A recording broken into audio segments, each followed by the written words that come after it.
like to welcome you this evening, and again, this is quite an honor to have this many parents and school people, educators, and all here, and especially our athletes, for this special evening. What we're planning on doing, just so you'll know, is we're going to flip our agenda just a little bit. Since the girls softball team is already here, we'll start with them, and then we'll let the boys come in as the girls go out, and then we'll be back at normal, and then anybody else out there we probably can fit in because we're so crowded. But at this time, I'd like to call our meeting to order. We have with us tonight members of our veterans population here in Hope Mills, and also, I know there's many of our coaches that are active duty military, so we're very proud of that. But I'm going to ask Chaplain Grilly Mitchell if he will please come at this time and lead us in our invocation, followed by our Pledge of Allegiance. If all will, please rise.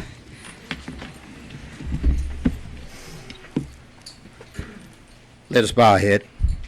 Dear Heavenly Father, we're so grateful and thankful to you. We're thankful that you allow us to be here to celebrate the many wonderful and joyful occasions, the success of our youth. We ask you, Heavenly Father, be with them, protect the ones that continue to lead them and guide them, Heavenly Father. Lead them in a way in which they know that we will protect them, you will protect them, this community will protect them, and we will support them in all and everything that you try to do. Protect our young men and women that are in our ROTC program. Thank the leaders, Heavenly Father, for their success. We thank you for our government. We thank you for the leaders of our town, Heavenly Father. We ask you to give us the ability to govern, give them the ability to govern this town with good sound principles, ethics, that is in the best interest of the community town, and peace and love in everything that they do. In your holy name we pray, amen. Amen. I pledge allegiance to the flag of the United States of America and to the republic for which it stands, one nation, under God, indivisible, with liberty and justice for all. You may be seated. Is there anything that needs to be added or deleted from our agenda? Madam Mayor, I believe we do have one addition. You should have a copy at your spot. Madam Mayor's discussion and consideration of action relating to assessing the Butler Nature Preserve by the public per your request. Okay. Make a motion that we add that. Okay, we've added the request by the mayor to have talk and discussion about the Butler Nature Preserve. Are there any others additions to our agenda? If not, do I have a motion to approve? Motion to approve. All those in favor signify by raising your right hand. Seeing none opposed. The first item on our agenda tonight is a presentation, and we're very fortunate in Hope Mills. As you can see, we have a lot of young men and women that are doing great things. The first presentation, or the first person that I'd like to introduce, and I'm going to have her come to the microphone and introduce herself, but just a little bit about her. She's an upcoming high school senior. She happens to be the drum major at Southview High School. She's been in the marching band for 5 years. She dances with Elite Dance Center. She played soccer for 2 years. She's been on the bowling team. She's in Tigers for Christ, Tiger Stripes. She's an honor student. She's a member of the Cumberland County Youth Orchestra. She's an all-county flute player, and she is currently the reigning Teen Miss Cumberland County. So if Brittany Putman would come to the microphone and just, if you will, say a few words to our board, and we're very proud of the fact that she's from, again, a local high school, and she's representing Cumberland County. So Brittany? Mm-hmm. Salutations and greetings of the trustees and members of the board. I'm honored to be attending this meeting with you all today. Today I turned 17, and I am very honored to be talking to you today and being blessed for this opportunity. Through this position, I would love to work with the town of Hope Mills with events, volunteer opportunities, and through our school system. My focus through my title is to help many children in hospital to live normal lives so they can function more, as well as our widely spread military personnel and their families. Through my reign, I would like to spread positivity and opportunities for all, no matter gender, race, or opportunity. Thank you for the opportunity for letting me come into one of your meetings, and I look forward to working with this town more. Through this year, I would also like to work more with my school, Southview High School, to open more opportunities for the clubs and spreading positivity more through not just school, but more through the town and opportunities within it.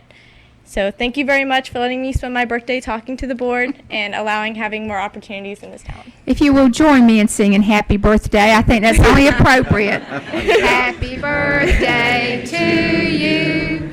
Happy birthday to you. Happy birthday, dear Brittany. Happy birthday to you. Thank you once Thank again. you. Thank you very much.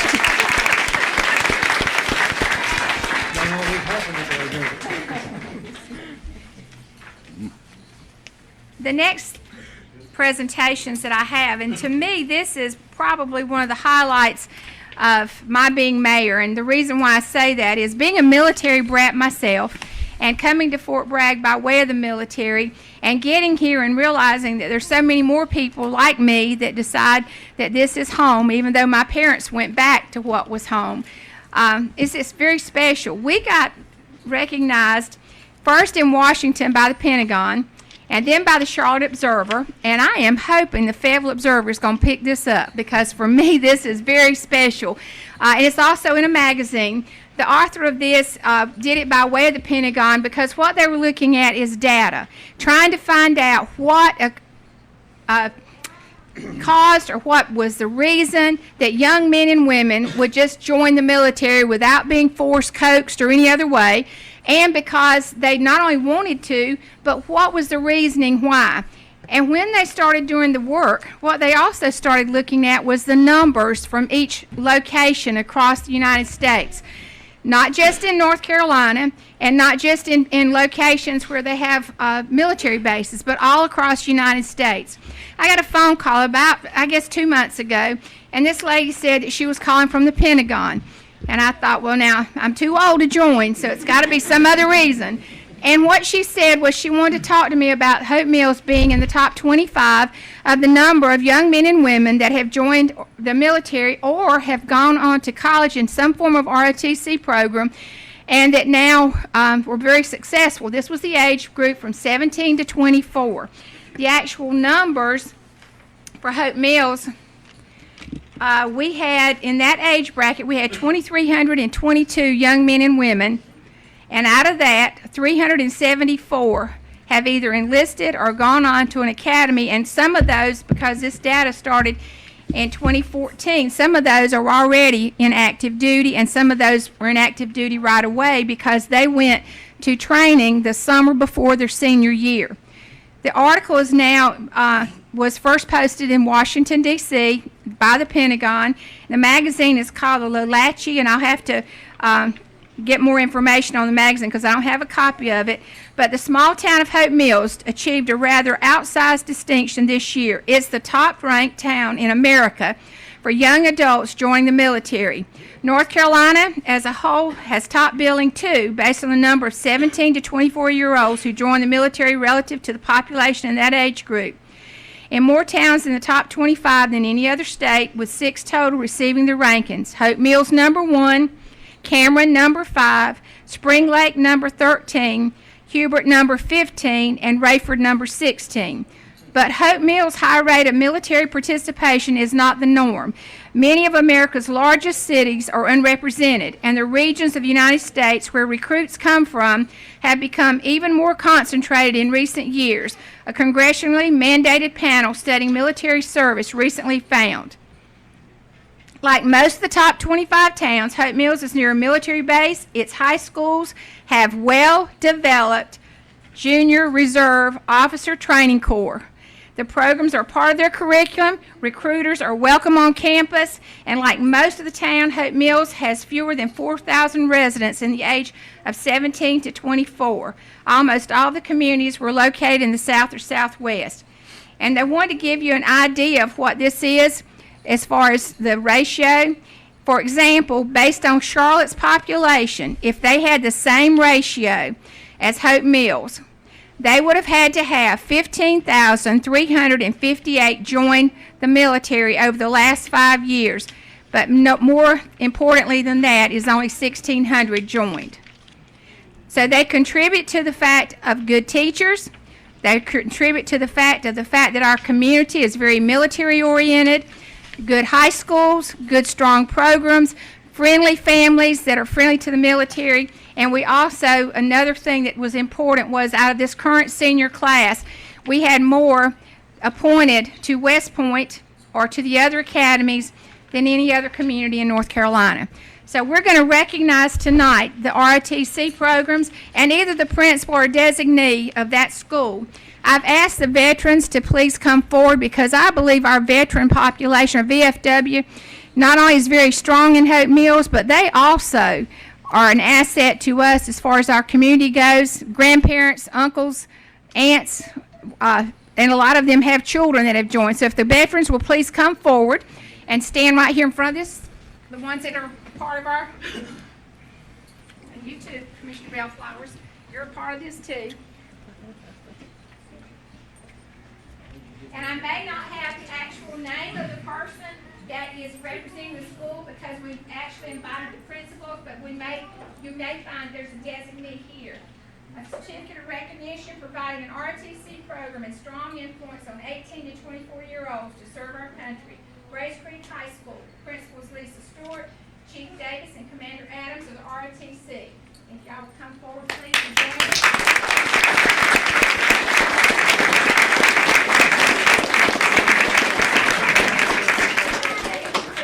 Get some pictures. Thank you. Thank you. Town of Hope Mills is recognized and providing this ROTC program of 18 to 24-year-olds to serve our country. Jack Rick High School. Principal Scott Pope and Colonel James Wanovich, ROTC. And something I can tell you that when this happened, that they wanted information, and Scott, something that y'all need to know. This was one of my students.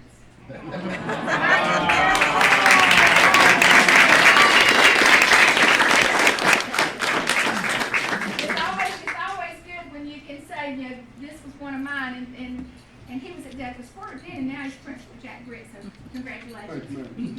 And what she is not gonna tell you is the next person that came up was one of my ball players. All right, next we have certificate of recognition for providing an ROTC program and strong influence on 18-year-olds to serve our country. Southview High School, Dr. Tom J. Robertson, Principal, Sergeant Ruby Murray, ROTC.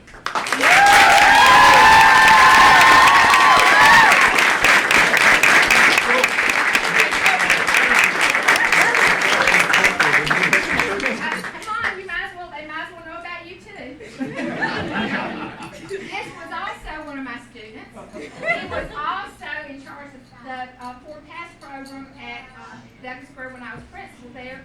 And he's currently athletic director of Southview High School, following my footsteps because that's where I was one day. So this is Chad Barber, athletic director of Southview.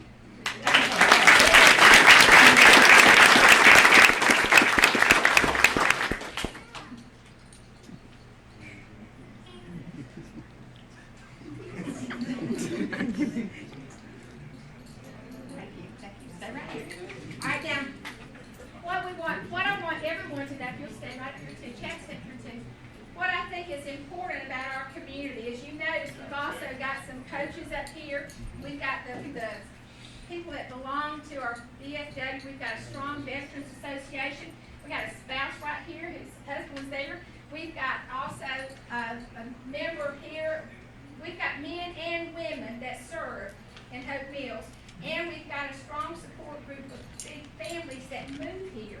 And one other thing I found out when talking to Colonel Wanovich with Jack Britt, he is the one that got in touch with his former students, ages 18 up to current students, 24 students, age 24. And what he had them do was interview. So when you can see the article, you're going to see the young men and women that they talked to are local students, and the picture they used in the article is the color guard from Jack Britt.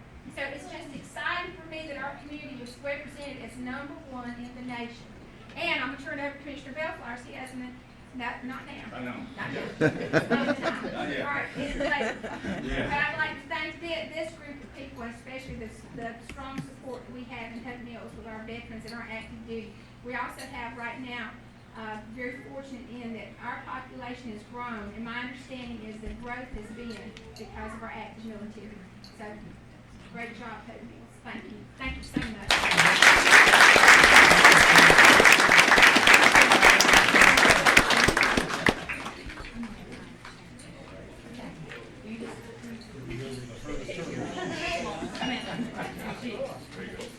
All right, we'll be back up in a minute. All right.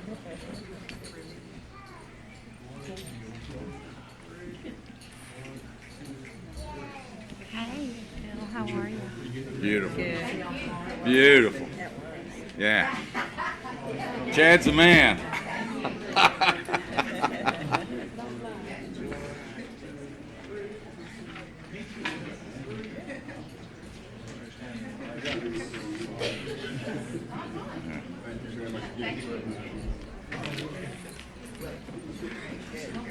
It was very on time. All right, at this time, I'm going to invite the girls, Angel softball state champions, if you'll come right up here with your coaches. And ladies and gentlemen, I want you to know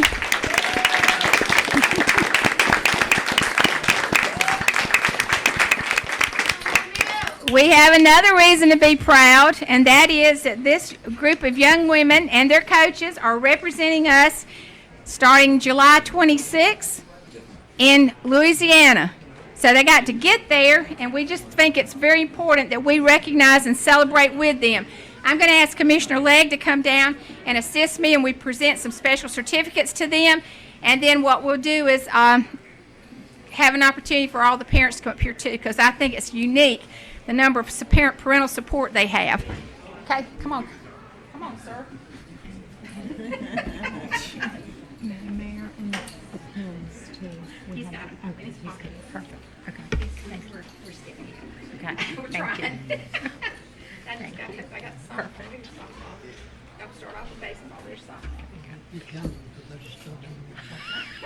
I hope so too. And we're celebrating you. We want you to know that, and this is for, of course, parents know this. They're trying to raise money, and they're trying to get to Louisiana. It's costly. They do get a little bit of help from Dixie Youth, but you can imagine if every parent in here wants to go, that gets expensive. And having been a former cheerleading mom and a baseball mom, I know what it costs to travel. So just know that we want to encourage our community to support. I did post something on Facebook before I came here letting people know that both teams have active funding pages and raffles going on, and to please help. Starting off with Coach Brandon Boone. Coach Mills,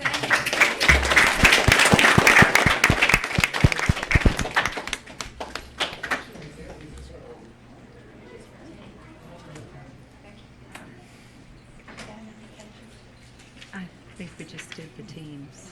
Just, I mean, the Coach kids. Michael Johnson. Maybe not.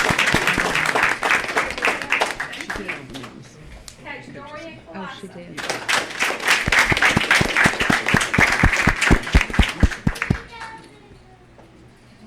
I think there is enough for Samara coaches. Siasia Alford.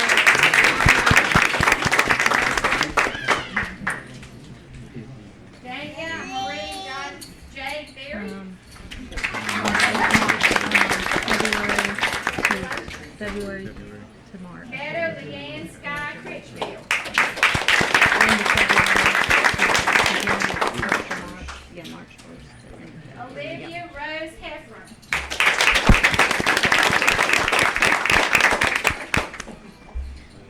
Elizabeth Faith Johnson.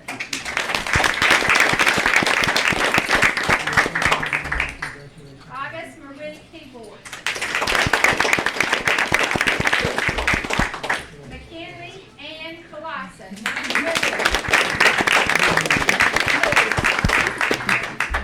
Haley Madison Lamb. JC Sanaya Pamet.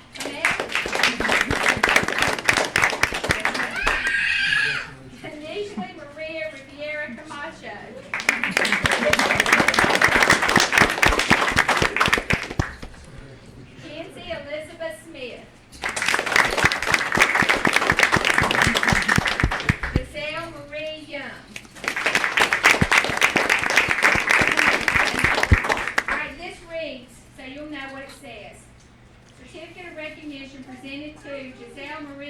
Hope Mills Angels traditional softball team in recognition of your participation in Dixie Youth Softball and for winning the 2019 North Carolina Dixie Softball State Championship. Congratulations.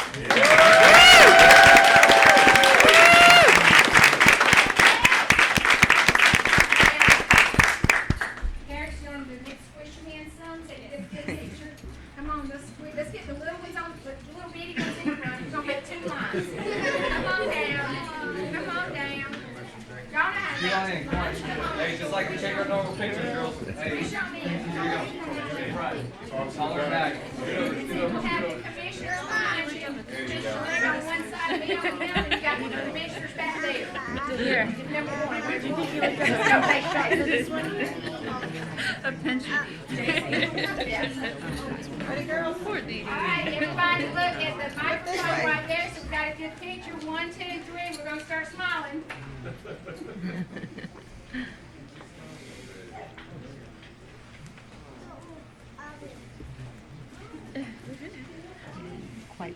All right, don't go anywhere.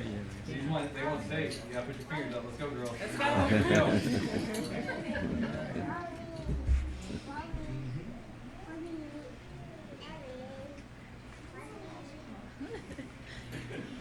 Thank you. And parents, thank you. Without your support, and I know grandmas and granddaddies and all the rest, but thank you for outstanding support we've had. All right, they'll wait right here. Coach, just wait right here just a minute. We got somebody who wants to say something. And the veterans, if y'all will come up. Yeah, come on, we'll let you. Come on. Come on up. What we doing on that, Dad? All right. What'd you do, Ron? That's the problem, Ron.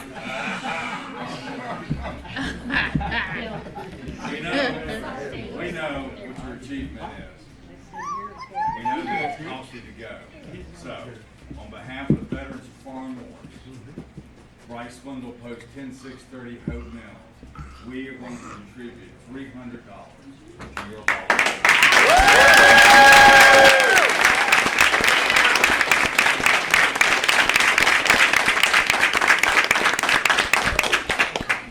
Very grateful, mate.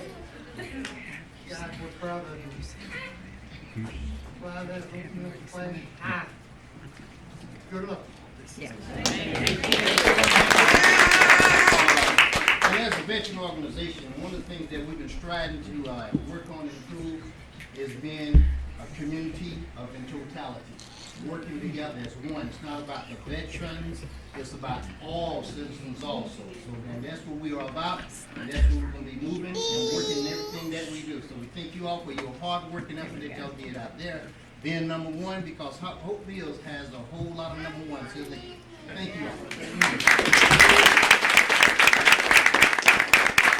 The only thing I'd like to say is that I'm just truly humbled to be standing here in this room with the future leaders of this great country. Awesome. Great job. I don't think I was ever that young. July 24th at 5 o'clock in the ball field right out there. We're going to meet the 2 teams. With this team in particular has some raffles that we're going to do the live drawings for.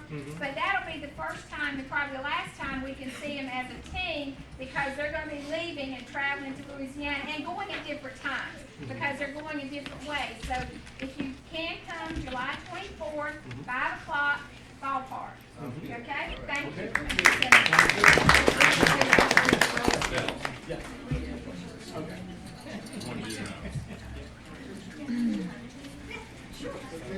Doran, can I get a picture with Brittany with you guys? Yes, ma'am. She's sitting down so she can feel that pain. Ready? 1, 2, 3. Thank you. Congratulations, guys. Good luck.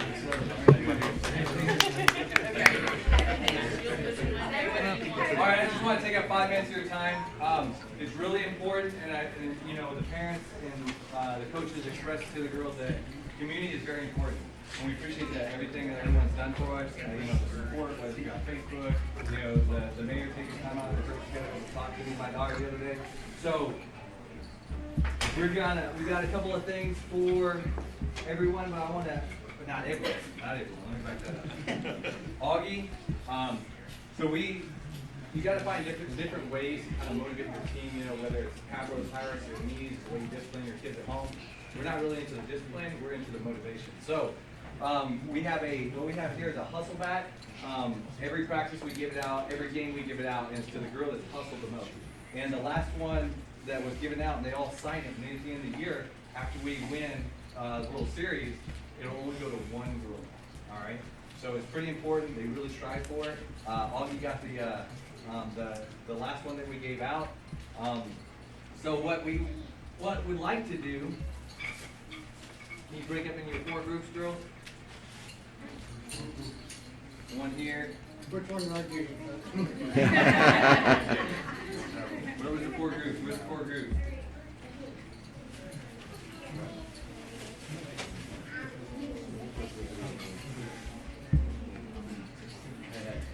And we also got a picture with all the girls that we'd like to give out. We have 4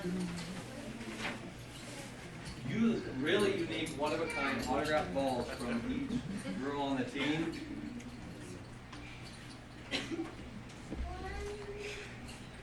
So let me start first before we hand this out. I really want to thank the parents. All right, we couldn't do this without you guys. The coaches, you know, hard work. I don't get emotional either. Take a breath, pause, drink water, face out. All right, let's try this again. So the coaches have been awesome. The parents have been awesome. A great group. They come all the time to practice. They're early. They're late. You know, nobody ever complains, and that's what makes a great community. When your kids see that, they exude that on the field, and this is what you see right here. All right. So I want to thank the parents and the coaches for supporting us all season. So first of all, we know how important it is to have an amazing mayor like we have, right? So the hustle bat.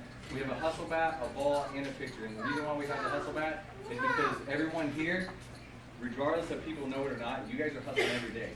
So nobody's giving you, you know, the recognition maybe or whatnot, but we want to make sure that you guys get this, the hustle bat, and Augie will present it to you. You want to take a picture? Come here, girl. So you can hang it on your wall. All right. Come here, Coachy.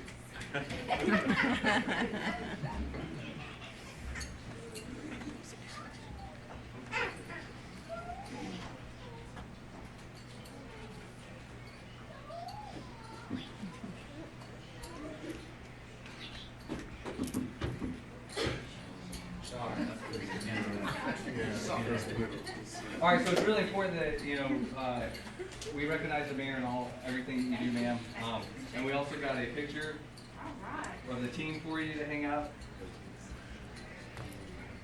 And then we have your ball as well. Thank you. Thank you so much.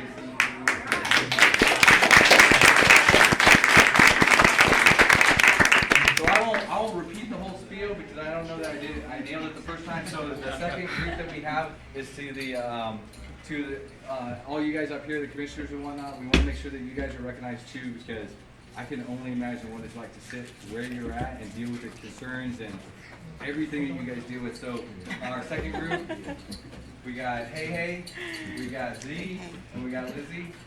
All right, if you guys want to go ahead and present it to them. Commissioner Legg's right there, just present it to him. Well. Yeah.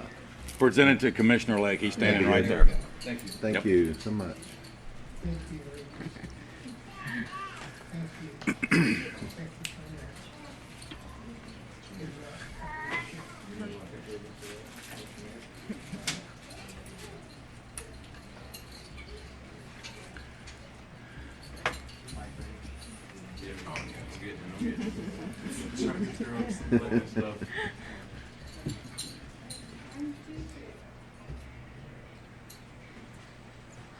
Thank you, guys. Thank you all so much. So the last two, I think I went over 5 minutes, I'm sorry, ma'am. The last two, people, they're working on the ground every day, dealing with, field issues, parent issues, everything else. The two that I really want to recognize, I'll start with, I'm drawing a blank, Chrissy, sorry. I want to start with Chrissy and the Hope Mills Youth Association, Mr. Legg. A lot of people don't know about the Hope Mills Youth Association, but they help out with uniforms. They help out wherever they can.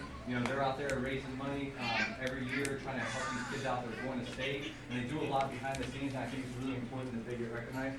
Mary, you want to come up here? The third set. All right. So, Mr.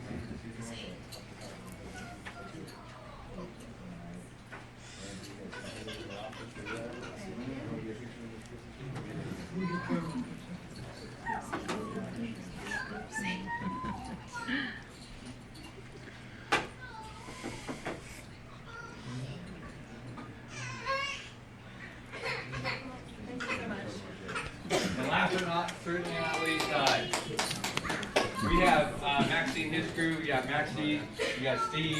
And I know there's a lot more people that I haven't either interacted with because I'm dealing with the girls softball and whatnot. So if you gentlemen want to come up here, please. So Maxie.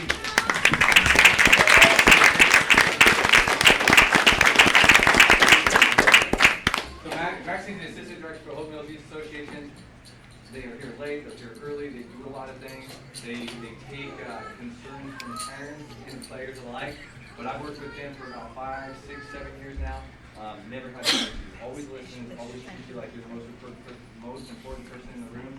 And Steve recently came on as well. Steve's been a great asset as well. I picked his brain numerous times, so I really want to make sure that we recognize our youth center and Hope Mills.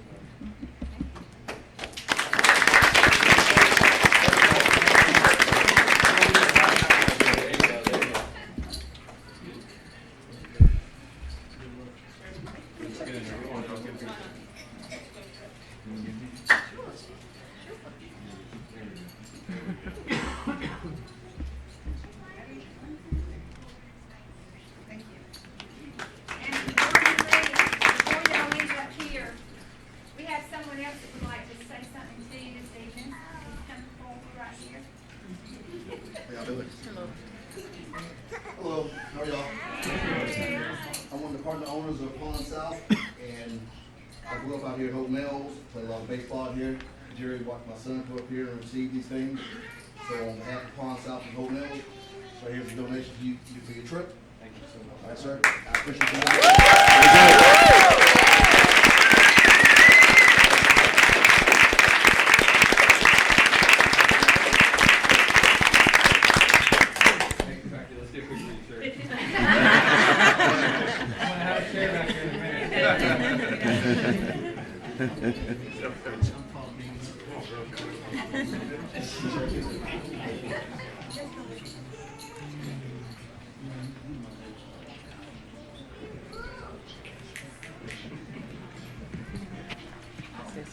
Yeah. Thank y'all.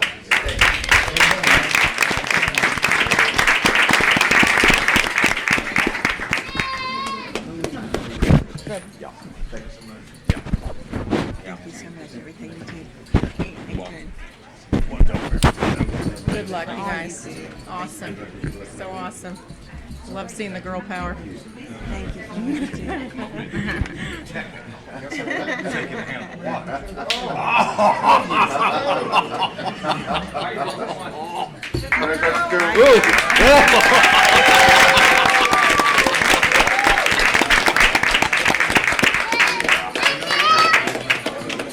I think they need to all go out for ice cream.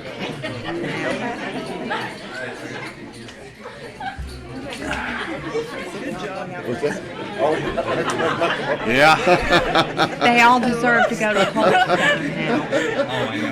Yeah, congratulations. Yeah. That was really nice. That's good stuff. Yeah, it is. That's what it's all about right there. Yeah. It's hard to do a regular season. Yeah. Going where they're going is lifelong memories. Oh, yeah. Lifetime. Should I guess they are? Lifetime memories. Oh, here comes some more. Okay, so here come the boys. I think we're still putting these Oh, boy. in there. Yeah. Yes, yes, it did.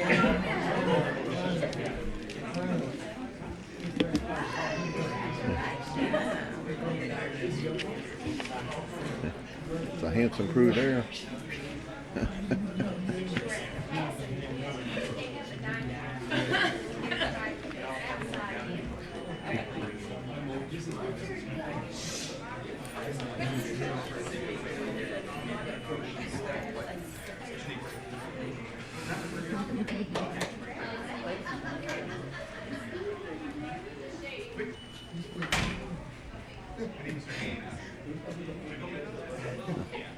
I'm not gonna call you out tonight, okay? I'm tired. You scared during the regular season.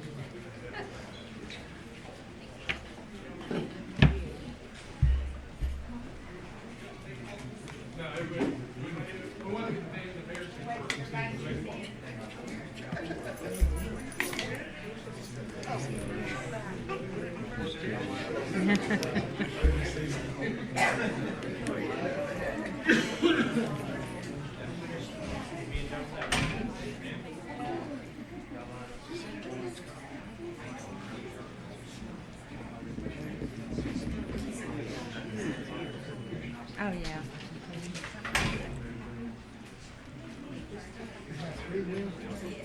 Well, I'm gonna touch you. I haven't. Yeah. I haven't. Yeah. You're welcome.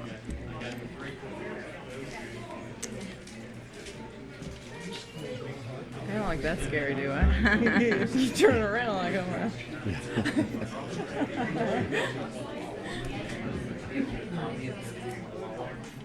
Those are all of our previous mayors.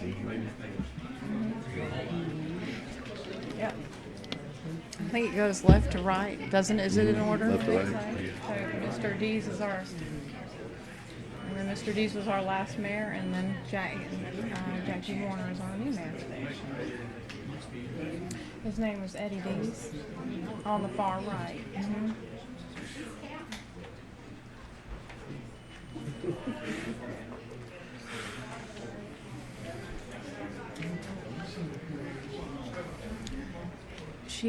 She won't go on the wall until she's no longer the mayor.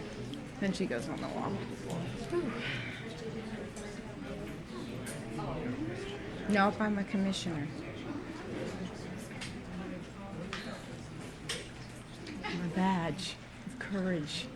He's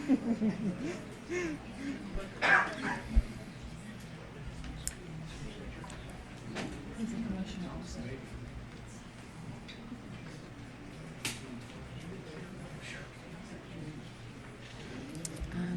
Separate Mayor Warner, and then this is our Mayor Pro Tem.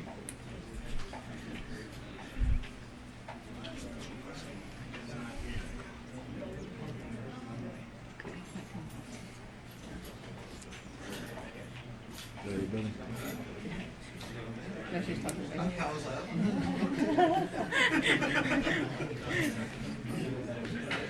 I hope so too. If not, we have more. Start all over. I want to first of all let you know the reason that we had to empty was because it's a good thing. We had can only have 95 bodies in here by the fire marshal. So we always have somebody at the door counting, and we filled up. We had to ask some people to leave, and then of course you see we have filled up again. That's a good thing. That's a good thing. So know that the only thing that you missed is that you didn't get to see the other state championship team that we have. But we're here tonight especially to recognize these young men because of what they've done. This is the 8 and under team, and they're state champs, and they're on their way to Louisiana to participate in the World Series. And we know that parents are proud. We know that you got headaches right now because you're trying to raise money. And we know all those things, but we do want you to know that the town supports you. We have a special certificate for them tonight we want to give out. And again, we know how strong this team is because We listened and we watched, and we've gotten people sending us information all the time. And I know several of the parents have good Facebook accounts and they keep us up to date. So just know that it's been neat keeping up with them. We'd like to recognize Coach Jesse Cox.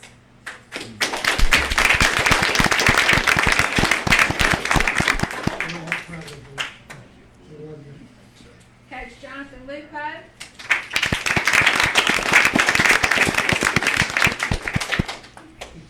Coach Joshua Lusigna, is that right? Coach Jonathan Ransom.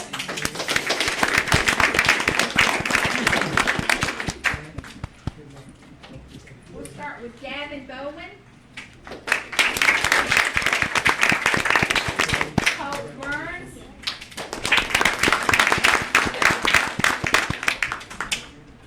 Zarion Campbell. Colby Cox.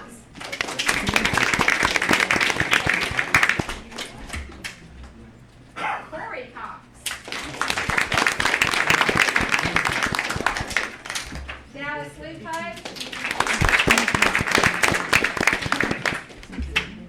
Landon Lusingham. Hunter Matthews.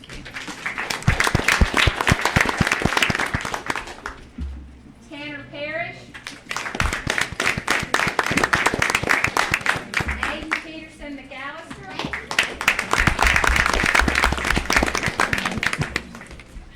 Joshua Ransom.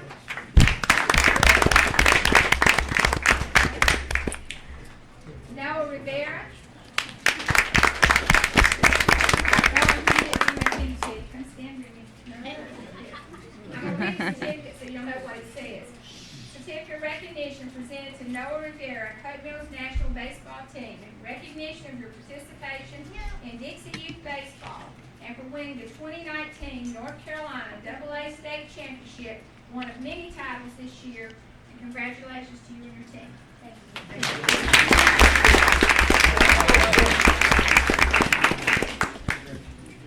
And at this time, I'd like to recognize Commissioner Bellflower, and we also have our VFW members that would like to come forward and also say a word for you.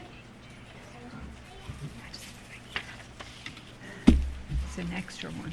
Okay, good deal. Here, keep that for you. Yes. Do you need one, Ben? Thanks. We're so proud of your accomplishments and your achievements. And we are just fortunate because we are a veterans blessed community. With that said, what you're about to do is going to cost a lot of money. So on behalf of the Veterans of Foreign Wars, Bryce Swindle Post 10630 in Hope Mills, we would like to contribute $300 as a donation to your practice.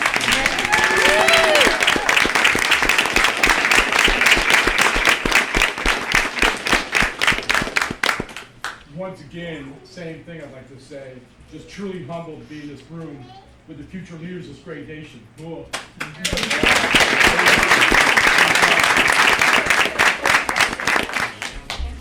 at this time, I have someone else I'd like to come forward.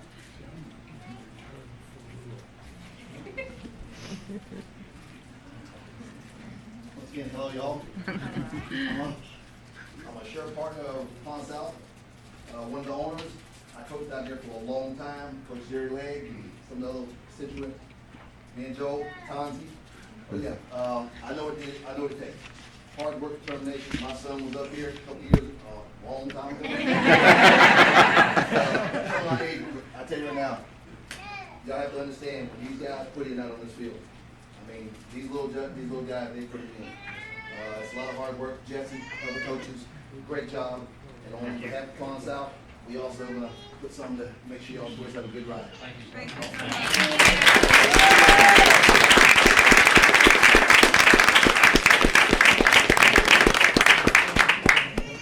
And if we could get you guys to do team shots and get everybody together, we'll have the commissioners behind you, we'll get the Come on in, come on in. We're gonna get the veterans here with you. Come on.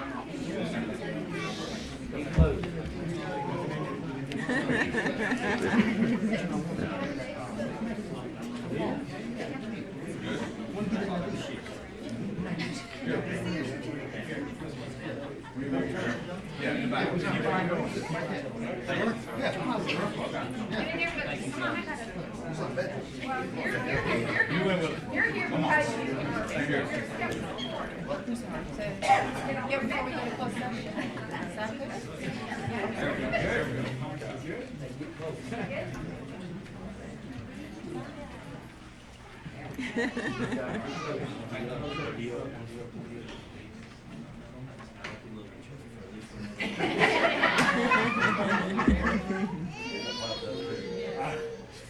All right, you guys ready? Everybody look up here. 1, 2, 3.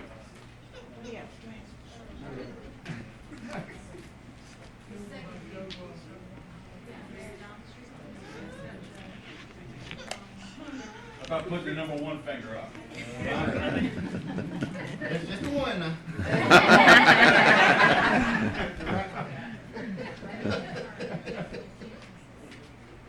Good job, guys.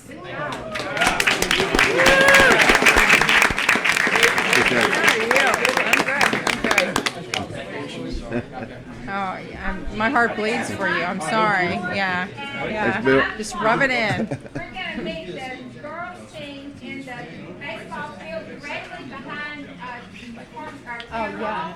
they're got a live racket. They wanna do is bring Congratulations. as Good luck to you. many times so we can give both teams a send-off, because we know when they start leaving, they're not probably gonna go all at the same time or the same car. So we feel like the 24th, in a couple months. At 5 p.m. if they can keep it Okay, coming. yeah. We do want them to know we support them and we're gonna be cheering them on. Also, both teams have, some different fundraisers going on. Any way that you can help, and you can't help, check away the mailbox, put up a sign to let anybody know that Hope Mills is #1 and Hope Mills is going to the World Series.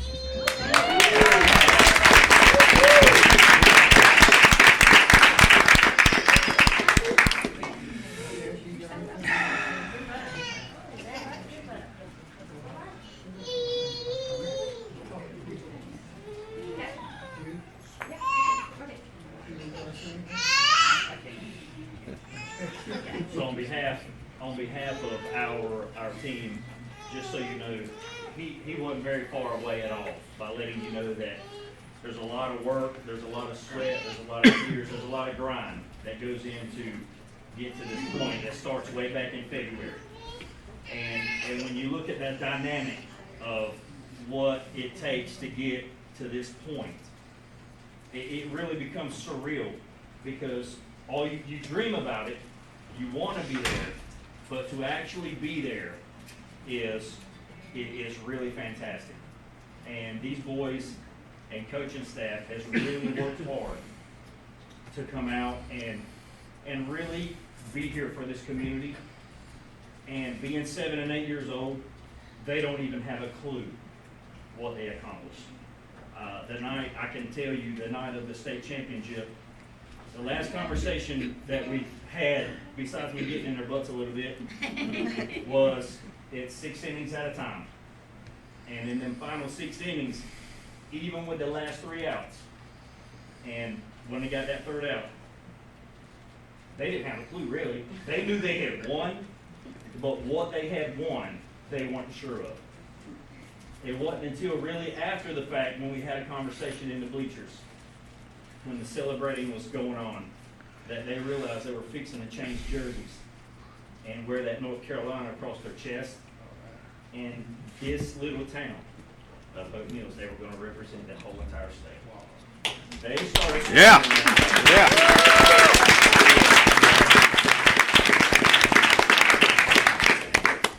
We'd also like, with that being said, to thank the town, Parks and Rec, for all their support, Maxie and Steven and everybody that have been putting an effort in to what this program really means, Hope Mills, the whole association program.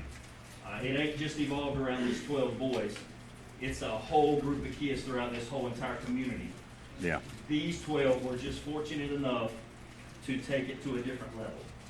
And we appreciate you guys in the town, and we're gonna try and go out to Louisiana and do Hope Mills justice.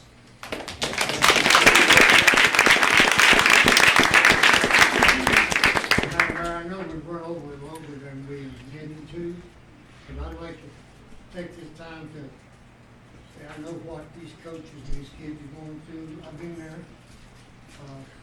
I'd like to take this time to thank the Hope Mills Youth Association for their dedication and support. Fantastic job by the town of Hope Mills Parks and Recreation Department. These two guys over here are awesome. When Mark will come on board, he gives them a bigger boost. Guys, go out and fly the Hope Mills flag proud. Yes, sir, we will.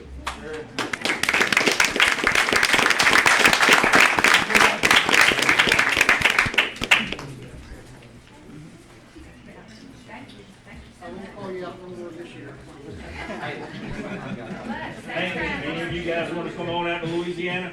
Come on. We had a bigger crowd than this.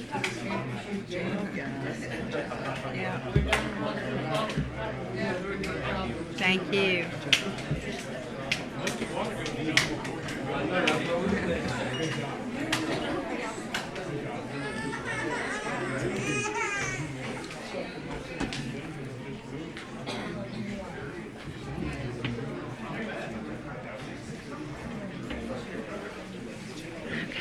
Thank you.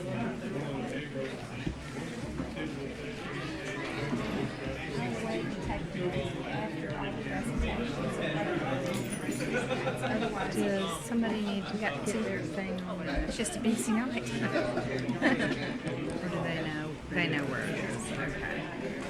Thank you, Madam Mayor, for letting me be a part of that. You're so welcome, sir. Myself as well, Mayor. Thank You're you. welcome. You're welcome. That's what's important is It's just I Feels like my whole yeah. life's been built around. I said deja vu for me. I remember those days too. White Sox. Been there, couldn't get it done. At this time, I'll call our meeting back to order, and we'll continue our meeting. And I do, for those that are following those presentations, just know that it's a night of celebration in Hope Mills. We've had 3 number ones. Number 1 for our high schools, and then number 1 for our baseball and softball state champs. And so you have to just understand, we have to celebrate when we can celebrate. At this time, I'd like to recognize Dave Toms and Laura Stroud with the McAdams Company to present the Parks and Recreation Comprehensive Plan and the Golf Course Master Plan. So I'll turn it over to you at this time. Excellent. Thank you so much. Good evening, Council. We feel privileged to be here on such a night of celebration. What an inspiring meeting we've already had so far. My name is Laura Stroud. I'm with McAdams, and I'm here to present on the Parks and Recreation Comprehensive Plan for the town of Hope Mills. This is my colleague Dave Toms, and he will be sharing a little more at the second half of this presentation about the Hope Mills Recreation Complex Master Plan, which is the master plan for the golf course property. The comprehensive planning process we began in 2018. This presentation is the culmination of that work. And as a refresher, the planning process that we've been undertaking over the past several months has 4 phases, beginning with the inventory and analysis phase, which is really an information gathering process. That process focused on parkland and facilities, programs, and finances.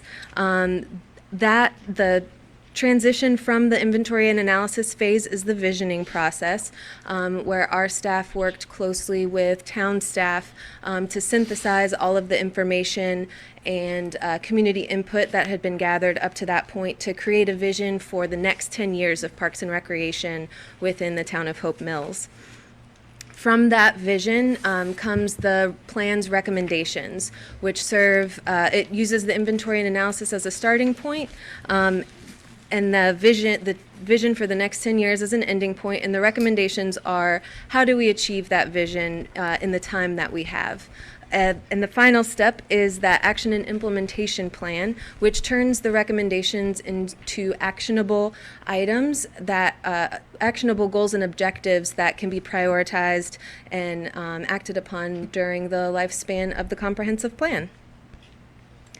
You've heard from us a number of times so far during the comprehensive planning process. The first presentation was back last October, which was a summary of findings of the action and implementation plan. From there, you heard from us.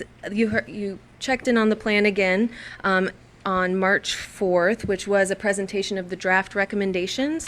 That presentation was shortly followed by a presentation to the Parks and Recreation Commission, combined with a public input meeting.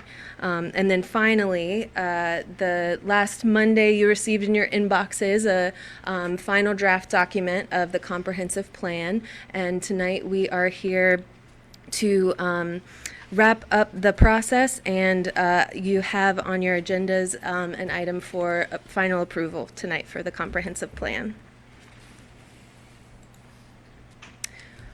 All of the community engagement process is summarized in the community engagement chapter of the comprehensive plan that you've received.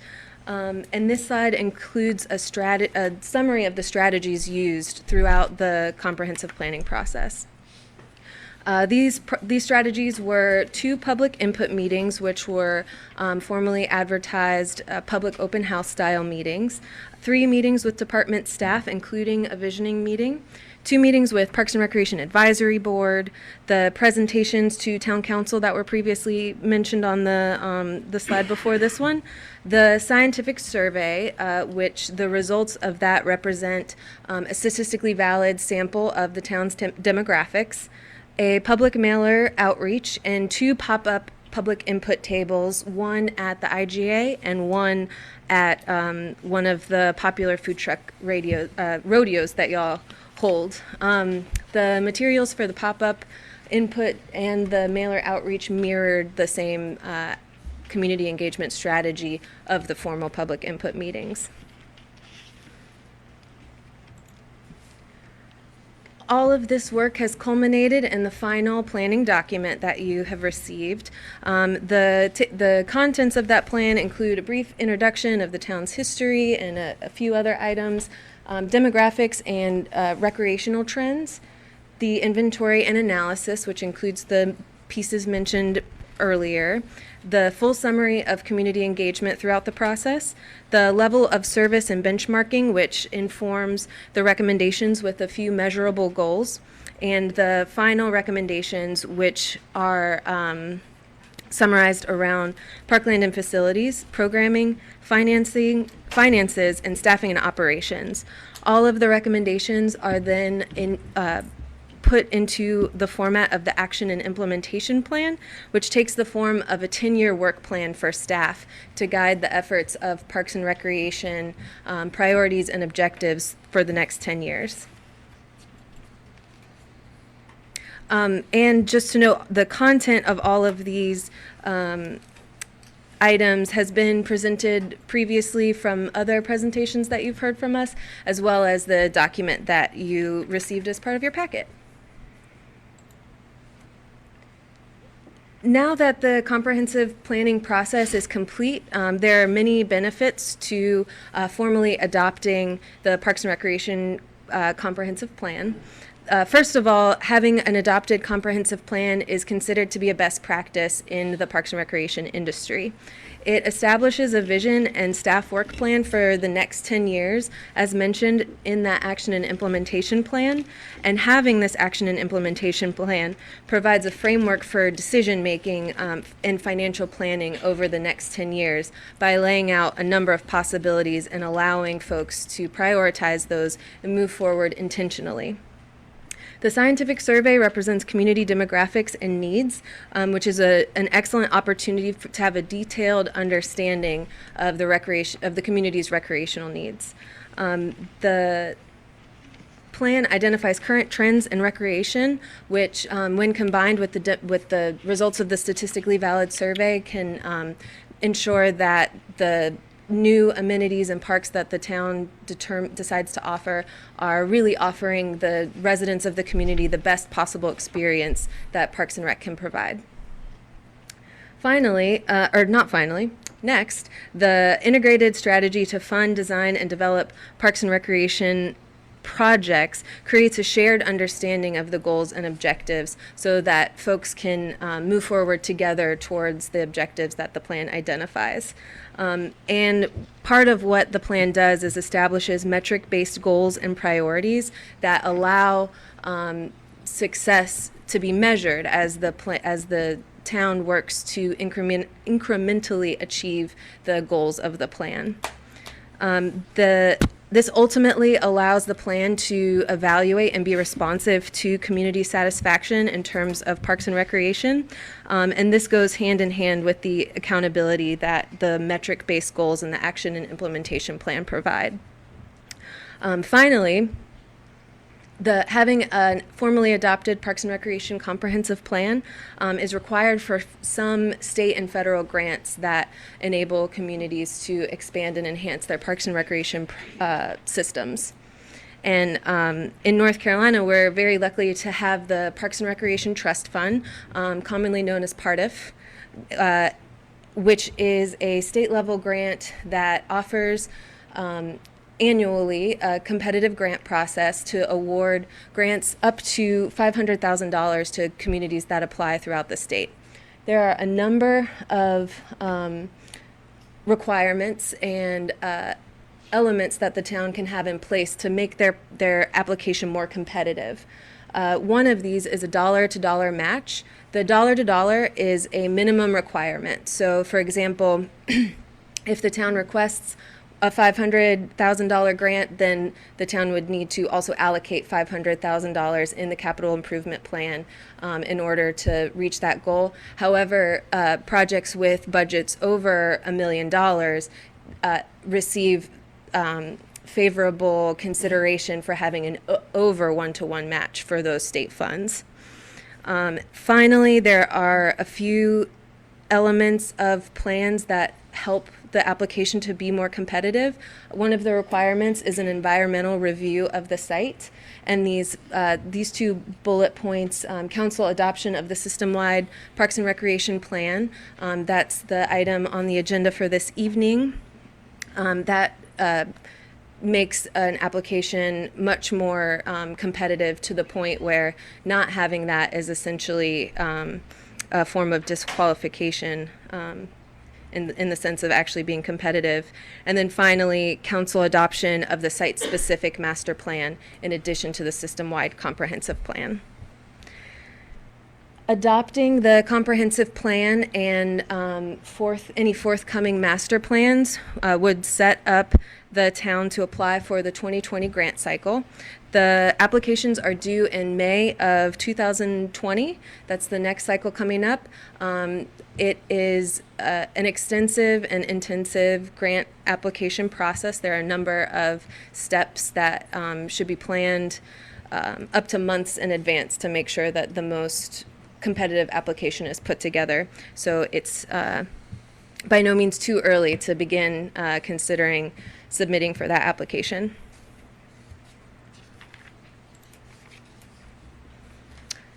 The planning outcomes of the comprehensive plan, this is by no means a comprehensive list.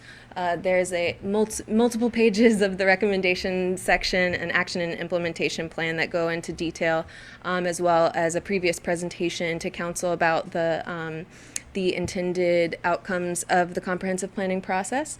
But as mentioned previously, the action and implementation plan does create this 10-year work plan for town staff and includes short, medium, and long-term goals. So it immediately creates a to-do list. And the benefit of that is there are some short-term items that can be acted upon. So while the plan recommends that any future park construction or park enhancement projects have their own master planning process. There are some short-term recommendations that include master planning processes for the Hope Mills Recreation Complex Master Plan, which is the golf course property, which you'll be hearing from Dave Toms in just 1 second about that process, as well as the Heritage Park recommendation for a master plan and subsequent part of application. And with that, I will transition to Dave Toms. Thank you for your time. All right, part two, the Hope Mills Recreation Complex. Now that's our working title, formerly the golf course property. This was the project we were originally asked to assist with, do a needs assessment, evaluate the site, and come up with a master plan for that property. As we dug into that assessment, it became apparent we needed some bigger tools to help make some of the harder decisions about what's appropriate for that park versus the entire system and what uses might be better there versus elsewhere. So we embarked on the comprehensive planning process. So these ran somewhat concurrently, and the recreation complex master plan meets the guidance laid out in the comprehensive plan, but I want to stress it also followed its own dedicated planning process, which included the site analysis, the natural resources, a historical context, and public engagement, including 4 public meetings, a stakeholder focus group, and an online opinion questionnaire. I want to make it clear that that survey or questionnaire is separate from the statistical survey that was completed for the whole comprehensive plan. And this one did have some input from folks outside of the jurisdiction. We pulled those out so that the comments coming from outside the jurisdiction were not driving the priorities laid out, and it was only the Hope Mills input. But we do just keep that in reference and sort of back check, do we meet any of those interests, because making this park of regional interest opens up a revenue opportunity, attracting folks from the region. So that gets us to a program. Sorry about that. A program of elements to be incorporated on the site. And again, this addresses specifically 3 recommendations coming out of the comprehensive master plan. One, it's creating a greater diversity of recreation opportunities beyond playfields. So you'll see trails, you'll see aquatic center, water play, creek access. 2, it is working to generate independence from the school system. Right now there's some shared facilities, but from a long-term operations, you want to have control of all your property, determine operations, access. Just a long-term, it's a better operating protocol. And then it includes more all-inclusive opportunities for vets and folks with different abilities. So you'll see the ADA compliant trails, the creek access. There's also a strong environmental component, and to be honest, that's something every park says, but here we do really have something unique in the cypress gum swamp habitats that are out there, so you've got a really great opportunity for some environmental education stuff. And there's the plan itself. I know in previous presentations y'all have dug into this in high detail. But generally, you can see towards the left side, it's a much more natural experience for everyone, and then moves to the right to more highly programmed rec fields area, the potential aquatic center sitting towards the center. So it's a great plan, and there are a lot of opportunities for a lot of people, but that obviously comes with a big investment to get all that on site. So we were asked to come up with a phase 1. What can you implement now for a reasonable amount of money? We didn't have a specific target budget that we were looking for, but we were looking at considered the PARTIF applications, which are around 500. You could match. That would get you to $1 million, and probably be able to find through your regular funding protocols, potentially get you up to around $1.5 million. So from there, we prioritized based on what was hitting those comprehensive plan requests for diversity in activities and those low barrier activities, both in terms of physically accessible, but also the amount of equipment you would have to bring. So for that investment, you would get a new entry drive, an access road, accessible walking trail, the sensory garden, canoe launch, picnic shelter, and the signage and infrastructure that you need to support all of that. Then, all in, long term, you're looking at almost $47 million for a total build out. About half of that is $26 million in the aquatic center. I will say this is a conservative estimate, as in we estimated high, but as priorities adjust over time, what it looks like costs 10 years out from now, it's really hard to project. But just to get a number in your head of what it would take to completely build this park, including the aquatic facility, it's around 47. And then, okay, I'm switching topics. This is going to be part of your open or new business section, but just wanted to hit it real quick. Another short-term recommendation was to generate a master plan for Heritage Park. This one, we met with Recreational Resource Services out of NC State, and they gave us the advice that this was one of the strongest applications that you could submit, based mostly on its connection to the historical core and being able to talk about those cultural resources in addition to the recreational stuff and the environmental potential of that site. So Lamarco is going to come up with a contract proposal. But the timeline, we'd hope to get going in August, bring a plan for adoption in January of 2020, and then that would have us set up to make the May application deadline, and then find out sometime in fall what the awards were. The proposal itself is to basically execute the same process that we did for the recreation complex with the environmental assessments, the same community engagement, historical assessment, presenting some plans, and the public outreach. This is showing the boundaries of that proposal. The green is the actual property owned. The red boundary would be the precise boundary of the master plan. And then we've also included in that yellow that may be a little more difficult to see, this area of influence. So we'd be considering the parsonage, the church, the Future History Museum, and how that might connect and just make a park center. So with that, we'll take questions or turn it back over to you. How do you like to proceed? Okay, at this time, are there any questions from commissioners? Ma'am. Yes, sir. Commissioner Legg? She spoke a while ago about matching funds. And what was the figures again? If we put up $1 million, then we're eligible for more matching? The maximum grant award through Partif is $500,000. So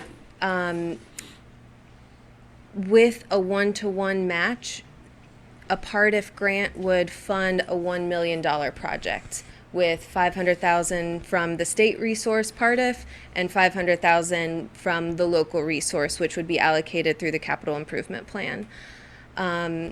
Projects that have a higher price point than $1 million will, the difference would be made up by the local community, but the benefit that would have is it would make the match that y'all put forth more competitive. It would show your investment in the project, and the grant committee that reviews all the grant applications would view that favorably, that the community was putting up more than the 1-to-1 fair share to qualify for the grant. Thank you. Any other questions, comments? Madam Mayor, I don't have Yes, a sir. question. I'd just like to make a motion Okay. to approve the comprehensive recreational plan and the and the former golf course recreational complex plan Can I have a motion? as presented. Okay, I have a motion. Do we have discussion? I have one question. Okay, Commissioner Larson? On the master plan for the golf course, you have it as athletic fields, where the great debate was between a wagon wheel and multipurpose fields, where multipurpose fields was what scored highest with public input. And I was just wondering why the generic title of athletic fields versus, Because there is ongoing discussion in the community. We've got plans that we presented that show both. There is an advantage, I think, to placing baseball fields here just based on the amount of land that's available. But it is probably worth doing a market analysis to figure out exactly what your return on investment is going to be if you did implement them here. But the short answer is there's we did do a $12,000 scientific study, which that was not what scored with the public input at all, Right. correct? And then with further presentations here, we got feedback that was counter to that. So, yeah, if you go back and look at the plans to date, there's strong support for ball fields in that location. From where? From the community. At public input, or, because I was at all of them. So I'm just curious where it was coming from. Yes, through the questionnaires and the actually I've got a copy of it here. There in the appendix, we've got all of that feedback in there. So yes, there's solid support for it.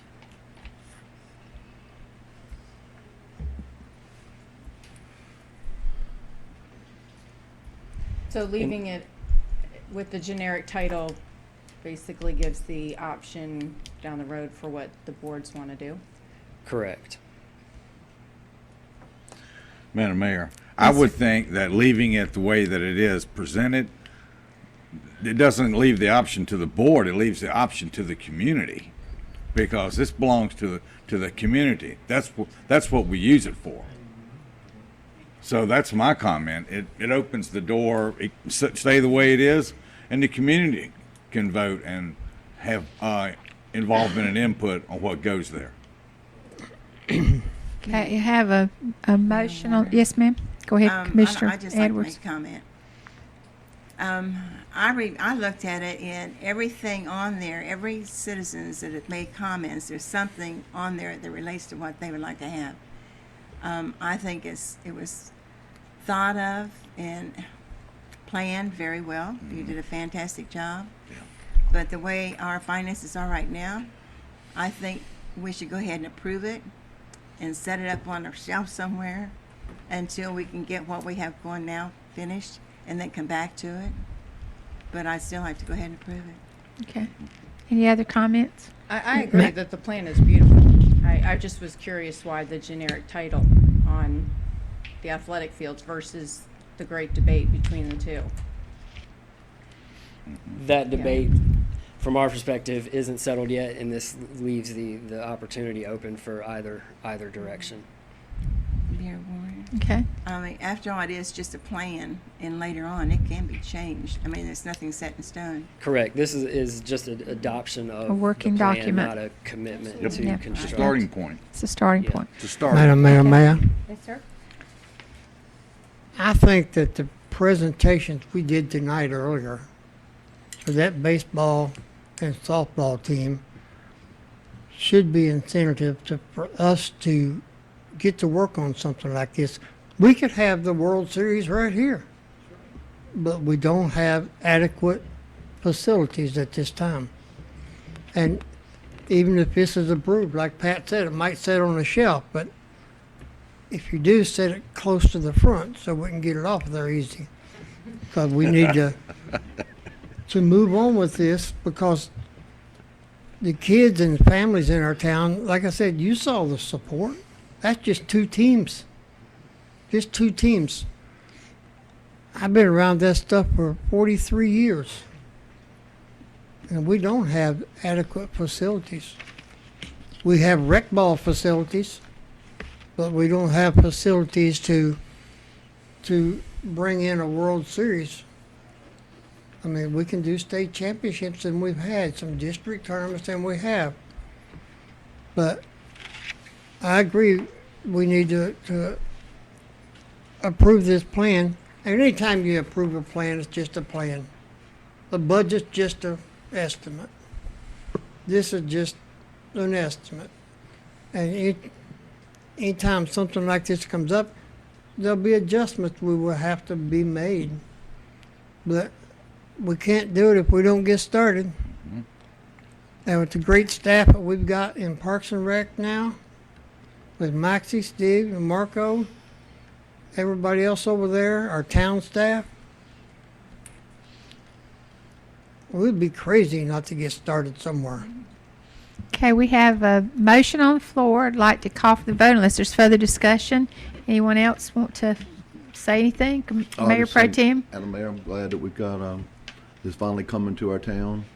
We, I think, probably 2 years ago realized we didn't have a comprehensive plan, and so it's good that we have one, getting ready to have one.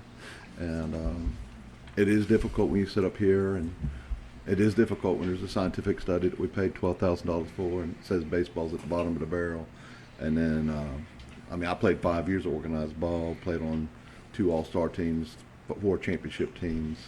I completely comprehend the baseball aspect of it, but when you sit up here and you're an elected official, you have to listen to your constituents, and if constituents say baseball's at the bottom of the barrel, you kind of got to take that into consideration, because we are their representatives. And I have much love and deep admiration for our staff. I completely understand the financial side and the supportive side of having a wagon wheel. But like everybody said, we don't have the money to do much of it right now, and it'd be good to get something in motion. And I applaud everybody's working on the project and their hard work and efforts. Thank you. Thank you. Okay. At this time, all those in favor of approval of the Comprehensive Parks and Rec Master Plan, the Hope Mills Recreational Complex Master Plan, please raise your right hand. Seeing none opposed, thank you so much for your presentation this evening. Thank Appreciate your work. Madam Mayor, Yes. can we do those 2 things prior to the next presentation? Sure. Okay, thank you, I'm Okay. sorry. Okay, at this time, I'd like to recognize our town manager who has something that she'd like to talk about. Thank you. You're welcome. Thank you, Madam Mayor. Mhm. I just wanted to take an opportunity and introduce our new Deputy Public Works Director, Bruce Clark. He is here with us. There he is. Please stand up, Bruce. And he brought his lovely wife this evening. Bruce started last Monday, and he has continued to come back every day, so that's a good thing.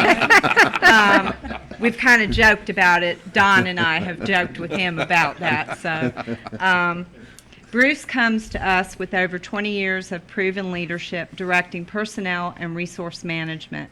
Mr. Clark possesses a comprehensive background in administration, relationship management, and organizational development. He holds both a master's and a bachelor's degree in business administration with a very strong background in project management, logistics, facilities, and contract management. He is a retired Army veteran and resides here in Hope Mills, Parkton area. His overall years of experience and well-rounded professional knowledge will certainly be an asset to our town and the Public Works Department. Please join me in welcoming him to the town. Welcome, sir.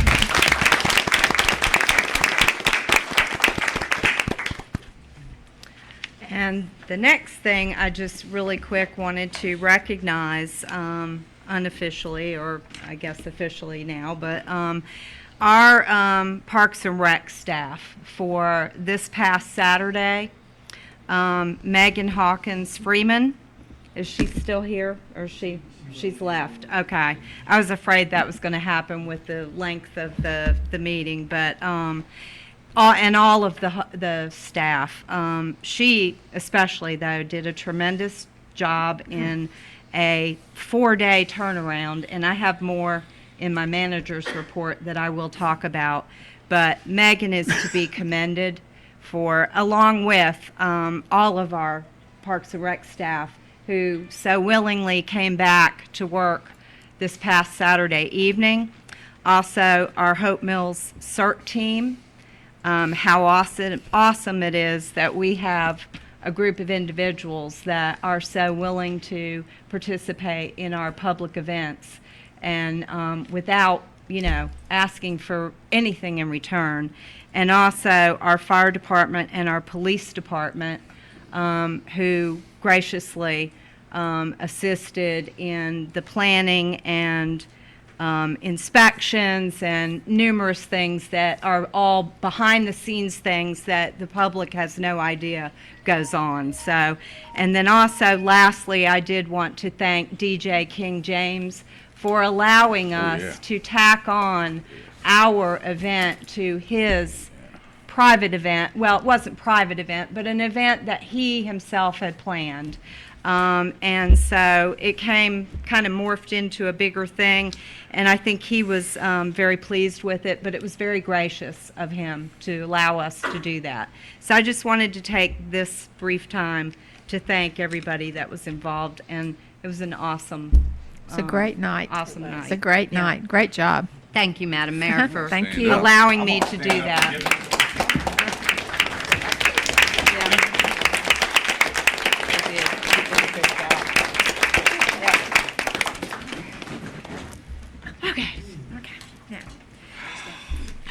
Next, we have presentation from Jim Golden with Utility Service Partners Incorporated. He's administrator for the NLC Service Line Warranty Program. And you didn't realize you'd be here for so long, did you? Yes. Thank you. All righty. Madam Yes, Mayor. sir. I want to apologize Okay, for my thank phone you. going off. I thought I had it turned off. Well, thank you, Mayor and Council. Appreciate the time that you give me to here to present, and what a great night with all the fun things going on. Given the time that is going, I will make it brief and fast for you all. If you have any questions, we can certainly follow up from there. Just as a quick 50,000-foot overview, what I'm looking to talk to you about tonight is a program that was developed by the National League of Cities about 10 years ago. The program was developed at a request from municipalities like yourselves, going to the National League and saying, hey, we get all these inbound calls from homeowners telling us that their water line has broken or their sewer line is broken. Can you send a truck out to fix it? Only to find out that that's the homeowner's responsibility. Yeah. From the property line basically into the home. So what the NLC was asked to do was come up with an education program that municipalities can use to help homeowners understand what the responsibilities are when it comes to their water line and their sewer line. So it's very it's an educational program. I hate to say cartoony, but it's very graphic to show what lines are whose responsibility, where does it start. One of the key things to keep in mind is that about 70% of homeowners think it's the city or the town that's responsible for it. The rest feel it's their homeowner's insurance. Homeowner's insurance does not cover any of those lines. They look at it as an outbuilding or a detached garage unless you're educated enough to ask them about it. Then they'll give you a rider. But even on the inside of the house, all that internal plumbing and draining, not covered by homeowner's insurance. So the concept here is, one, first educate homeowners that this is their responsibility. And then from there is a warranty program that a homeowner can participate in. It's at their desire. There is no obligation to participate in the program. And it's less than $6 a month to protect the water and sewer lines. Now let's put that in perspective for a little bit. A 1-hour show-up fee for a contractor, a national price, is $75 an hour. That's a non-emergency price. we're talking about providing a program, 1 year's worth of coverage for about $60 a year. So that covers everything that might go on. We operate under what we refer to as a replace versus repair. As you folks are working to upgrade the infrastructure on the public side, we want to help to upgrade that infrastructure on the private side. So it doesn't make sense for us to run in there. If you've got 100 foot of water line in your front yard and you've got a leak 10 feet out, it doesn't make sense for us to go in there and patch it. We know those lines are deteriorated. What we're going to do is come in, update that entire line, bring it up to new and up to code. And then that homeowner has a 1 year warranty on that, but it's brand new. So there's really no reasons for a homeowner to have to worry anymore about that. If a homeowner opts to take the program, they're 2 months into the program, and again, they're about $10 into the cost of it, and they have a sewer emergency. Average sewer repair is about $6,500. They've just had that entire sewer repaired for $10. So it's one of those things where, again, we want to educate homeowners so that they can take a look at their property and their situation and see if it's a needed option or not. So it's optional. We work with Hope Mills to define what the messages will be so that we're referring to issues that you folks have here on your facility as well. We also have a very strong, regardless of whether we partner or not, we have a very strong hardship program. So if y'all ever run into where you've got somebody, 90-year-old lady's front yard just blew up, she doesn't know what to do with it, call us. We're going to come in and take care of it. We use local contractors. We're not going to bring in outside contractors. We want to use local contractors to help support local economic development. They understand the situations here. If we run into lead, if we run into galvanized, if we run into PVC, it's automatically replaced. This is an emergency program, so if a homeowner signs up for the program, has an emergency, we will have a contractor on site within an hour. If it's a non-emergency, it's scheduled at the homeowner's convenience. To just kind of understand the difference here, we're a warranty versus an insurance company. If it was an insurance program, your front yard blows up, you'd have to get 2 or 3 quotes from a contractor, send them into your insurance company. Maybe they'll give you 60, 70, 80% of what it's worth, but you're 3 months down the road and you fronted the money. This program, you pay your $6 a month, you have an emergency, you call up, contractor's on site, no paperwork, no additional cost, nothing like that. So homeowner can cancel at any time, Hope Mills can cancel at any time. So it's really just a program that is only available to your residents through council approval. That's our agreement with the National League of Cities, and we leave the program in your hands, so to speak. So it's up to you if you'd like the program to be available to your homeowners. If you opt not to, that's not a problem. You won't see our name mailing into your backyards. We work as partners in this. So in each of these documents that I've left you, I've given you an overview on who HomeServe is. We're the administering company. We are the largest independently owned service provider for water, electric, and gas. That's all we do, is provide warranties for them. There are competitors like American Water, where 99% of their business is providing water. This is all we do. We have a 400-seat call center in Chattanooga, Tennessee, with a 200-seat overflow in Canonsburg, Pennsylvania, all U.S.-based, but yet we can speak 167 languages. No cost for Hope Mills to participate in this program. We take care of all the marketing, we take care of all the web development. You approve all that marketing materials before it goes out so that you're very aware of what it is. And then there is an optional revenue program that can come back into the community to help with things like your expansions or just about anything. It's kind of non-discriminated dollars, so you can do with it what you want when it comes in. But that's it in a nutshell, guys. It's. I wish I could say, red, white, and blue, all kinds of colors. It's very plain and simple. It's an educational program with an optional component for homeowners to participate if they feel the need. So, any questions? I know I kind of put it all in a ball for you there, but I know you. I have a You got the question. look like there's a question coming. Leg? You said it covers water lines and sewer lines. Water lines, sewer lines, wells, and septic tanks. Any deductible? No deductibles. No pre-existing conditions. So we could show up somewhere and everything be completely rotted out, and we're still gonna go ahead and replace that. Madam Mayor, Yes, sir. I'm looking in your pamphlet, and it looks like on this slide that you have partners with a number of cities and municipalities in Yes, North sir. Carolina existing. Yes, sir, we just won the RFP with the city of Charlotte. That's pretty doggone good. Yeah, it's Yeah. a big one. And the larger cities tend to go an RFP. Yeah. As we get smaller, we see that RFP piece disappear because the bigger guys have been running the RFPs. If we're completely, whichever way you folks would like to do it. If you want to do an RFP, that's great. If you don't, we've already done an RFP through the National League of Cities. We've won up in Charlotte as well as the other, I think 11 other communities here. About half of our partners do a formal RFP and the other half choose not to. So Okay. we really leave that up to you folks to decide which way you want to go with it.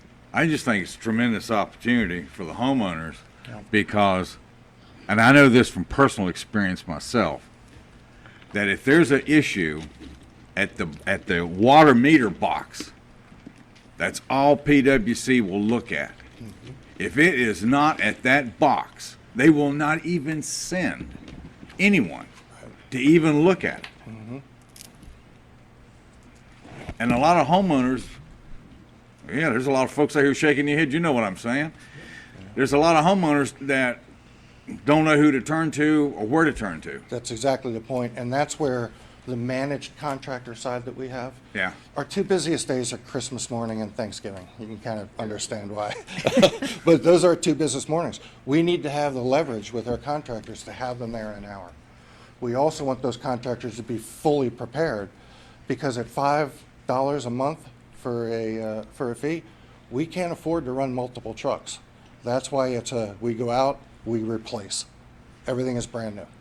And all the contractors are local contractors from right here. Yep, local contractors, we pay the contractors in 15 days, and they get qualified work orders. They're not getting leads, so they're being sent out on jobs. Thank you, Mayor. Yeah. Okay. Madam Mayor? Yes, sir. Jim, thank you so much. On page 9, you had the pricing on this table. As you move downward, does that include the previous service as well?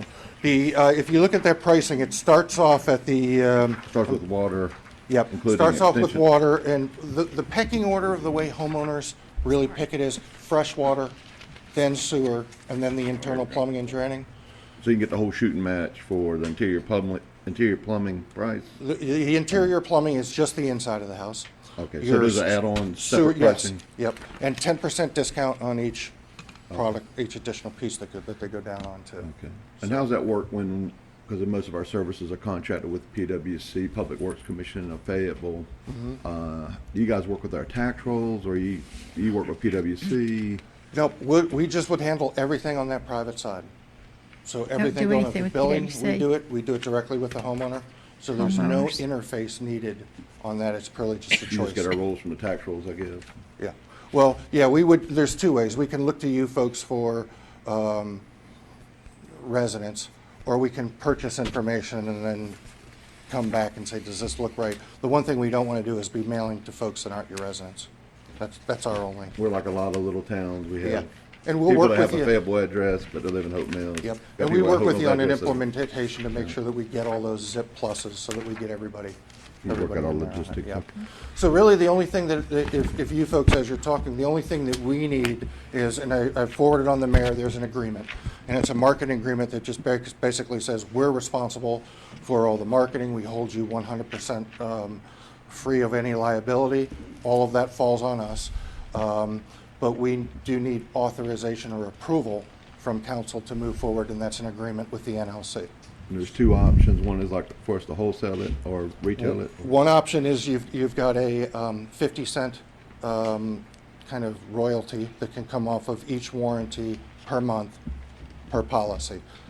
Nobody's getting rich on this, but it does allow for a little bucket that can be set up for, these kinds of dollars that are kind of free dollars that come into the town.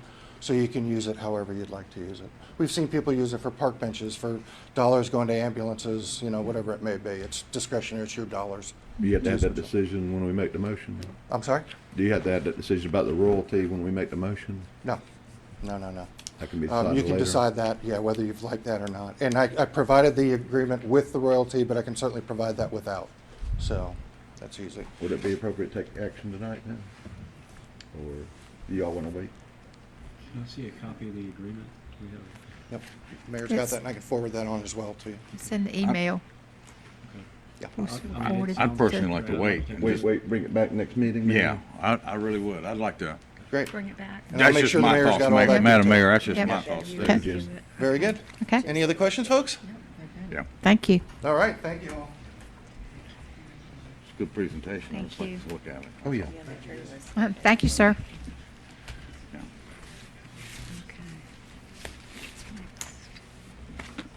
Meeting.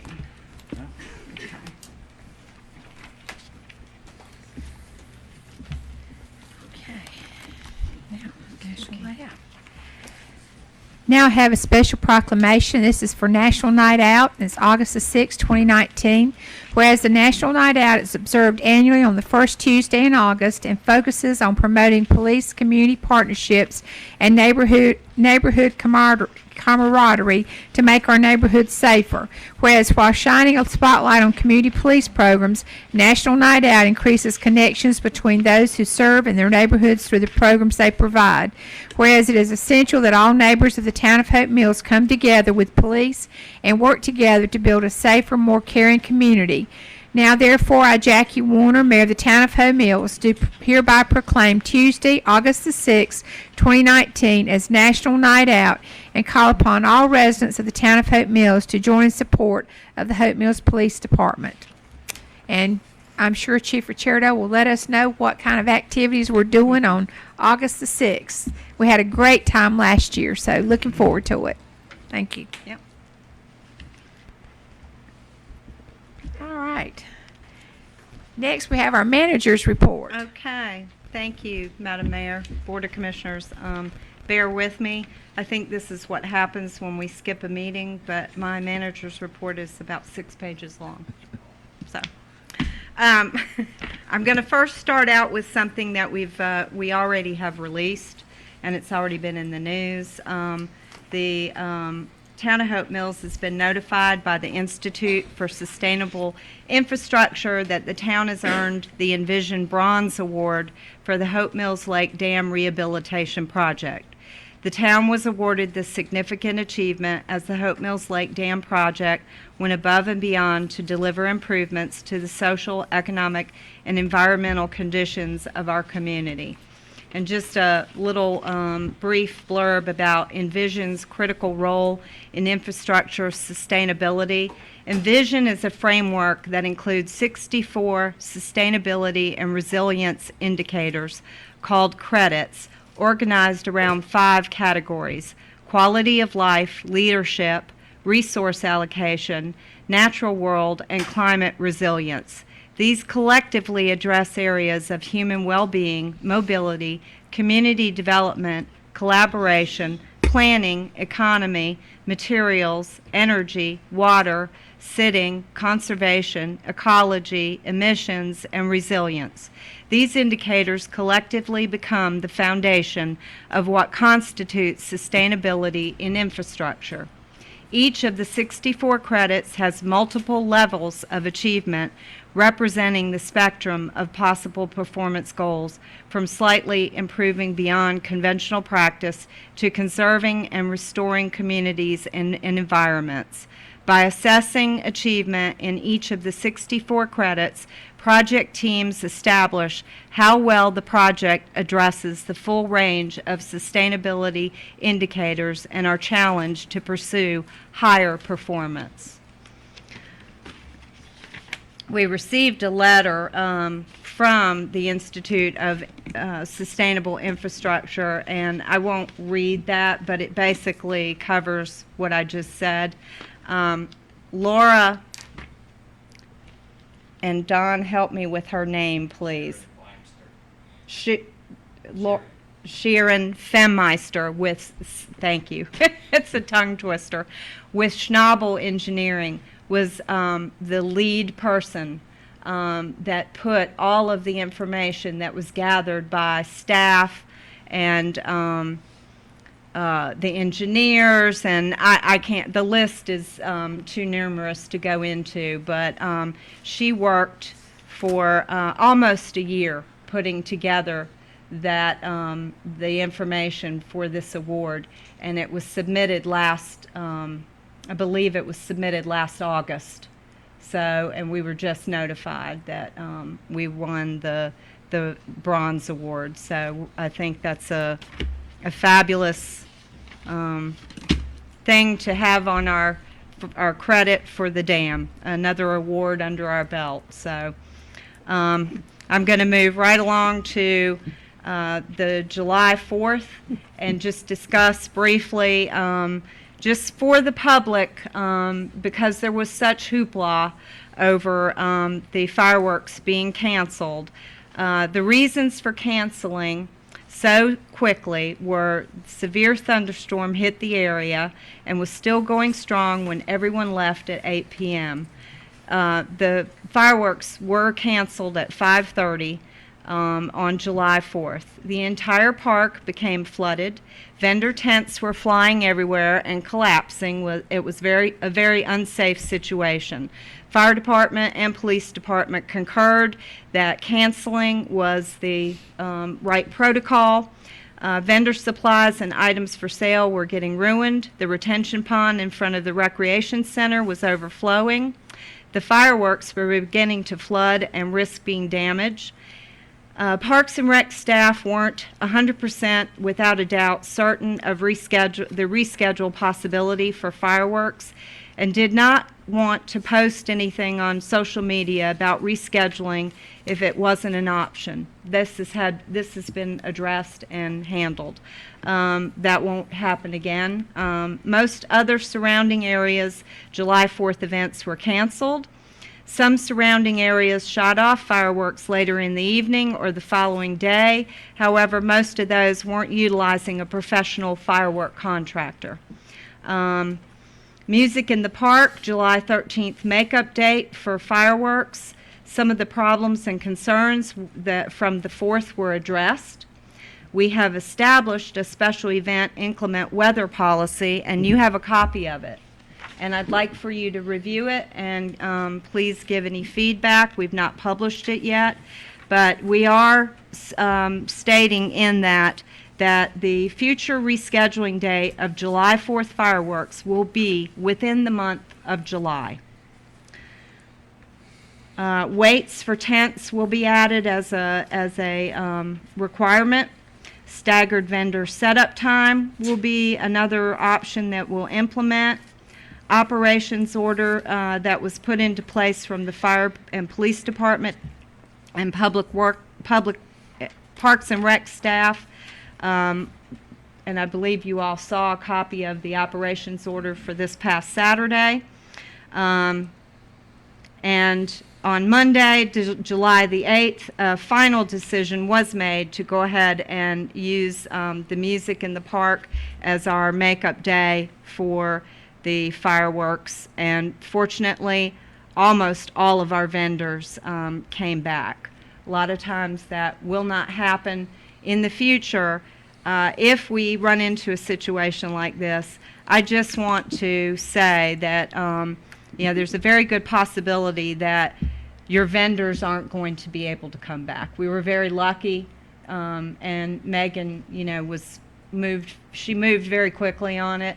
So, but you can't ask vendors to set up 2 permanent days to be available. It just, so we're going to have to still kind of play that by ear. If we do in the future have to reschedule the fireworks, there is a possibility that we would not have the same event like we did this past Saturday. We were without the children's area, and we were without a band. So that's just kind of the nature of the game. So moving along with my update, I do have an update on the lake bulkhead The ADA ramp has been poured and it is curing right now. They have installed the handrails at the steps. Over the weekend, the water level did rise, so Public Works will be lowering the elevation to provide access to anchor the bottom of the railings for the ADA access ramp. Those rails are due to be delivered this week. Once this has been completed, the water level may return to normal. The new sod is scheduled to be delivered and installed this week. We are still awaiting the quote for the additional irrigation to be installed. However, the irrigation contractor has given us a ballpark estimate of $1,200 for extending the irrigation system. Repair to the floating docks, Parks and Recreation Director Lamarco Morrison has researched purchasing the polyurethane modular floating docks. Those are estimated at roughly $10,000 apiece for a total of almost $20,000. Due to budgetary constraints, we are looking at doing an in-house repair. The swings and new picnic shelter at the Lake Park. Public Works and Parks and Recreation will be reviewing the Lake Park Master Plan and will be bringing some ideas and plans to the Board of Commissioners for review and discussion for the new picnic shelter and the swings sometime within the next 2 months. Public Works has been continuing to clean out the sides of the lake embankment while the lake level has been drawn down. Due to the debris that comes from upstream, this will be an ongoing process. The swimming area has been cleaned out and Parks and Recreation staff will do a final sweep of the area before the water level is brought back up. Fountain Lane House. The asbestos abatement has been completed. Public Works and the Inspections Department are working to put together the specifications for the demolition of the house. Once that has been completed, we will conduct an informal request for quotes, or an RFQ. Rockfish Road sidewalk, that item is being discussed in closed session this evening. Johnson Street sidewalk project, CSX has executed and sent the preliminary engineering agreement back to the engineer. CSX has sent a courtesy list of items to be addressed by the engineer regarding the railroad crosswalk area and storm drainage. Update on the former golf course property. Public Works Director Don Cisco has received confirmation from Stephen Fleming of Fleming and Associates that he will give us a quote on the ADA portion of the walking trail at the former golf course property. Parish House update. Public Works has completed the demolition of the interior walls and the ceiling. There are a few items that need to be completed. Public Works Director Don Cisco will contact Chuck Lysick once all those items have been completed. Trade Street Museum update.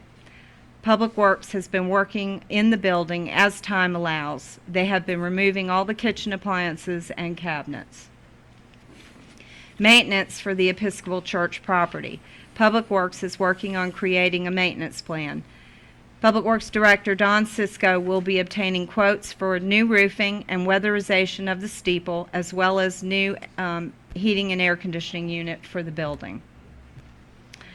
ADA kickoff meeting with Stewart Incorporated. A meeting with representatives of Stewart Incorporated was held on Friday, July 13th. The areas of concentration were identified and an overview of the timeline was given. Staff has begun working on some of the requested documentation. Rockfish Road and C. Wayne Collier flooding issue. DOT has indicated that soil samples have already been collected and are under review. Town staff was not contacted prior to sampling. DOT will be sending a copy of the results to the town for review. Mr. Alexander Moore, the resident in the home on the corner of Rockfish Road and Deaver Circle, has contacted DOT about cleaning the ditch located along Rockfish, but had not, as of when I wrote this, has not gotten a response. But I think when I went by there, they have come out and done some cleaning. Town staff reached out to DOT, and the request has been put on their maintenance list. Stormwater hurricane preparedness. staff has worked with a local contractor to clean and clear many drains in town. I've reported previously on the storm drains that have been cleaned. Prior to known rain events, staff removes pine straw, leaves, trash, and other yard debris that collects on the storm drain inlets. We would like to encourage our residents to clean the inlets and storm drain grates prior to any heavy rain event. This helps to alleviate localized flooding. With more than 6,000 drains in town, we do rely on residents to keep all yard debris from entering the roadway. Parks and Recreation Director Lamarca Morrison and I have a meeting tomorrow morning with Dr. Jolie Marsh of Fayetteville Technical Community College regarding the possibility of the town hosting a GED, General Education Diploma, and an ESL, English as a Second Language, class this fall. Members of the Hope Mills Police Department and Fire Department participated in a countywide active shooter exercise on Thursday, June 27th. The county is in the process of obtaining comments from the participants and will be finalizing a report later this month on areas of strengths and improvements. Staff has been in constant communication with Grace Lawrence from the Rural Planning Center Division of North Carolina Department of Commerce regarding a coalition that we're trying to form to study our municipal influence area.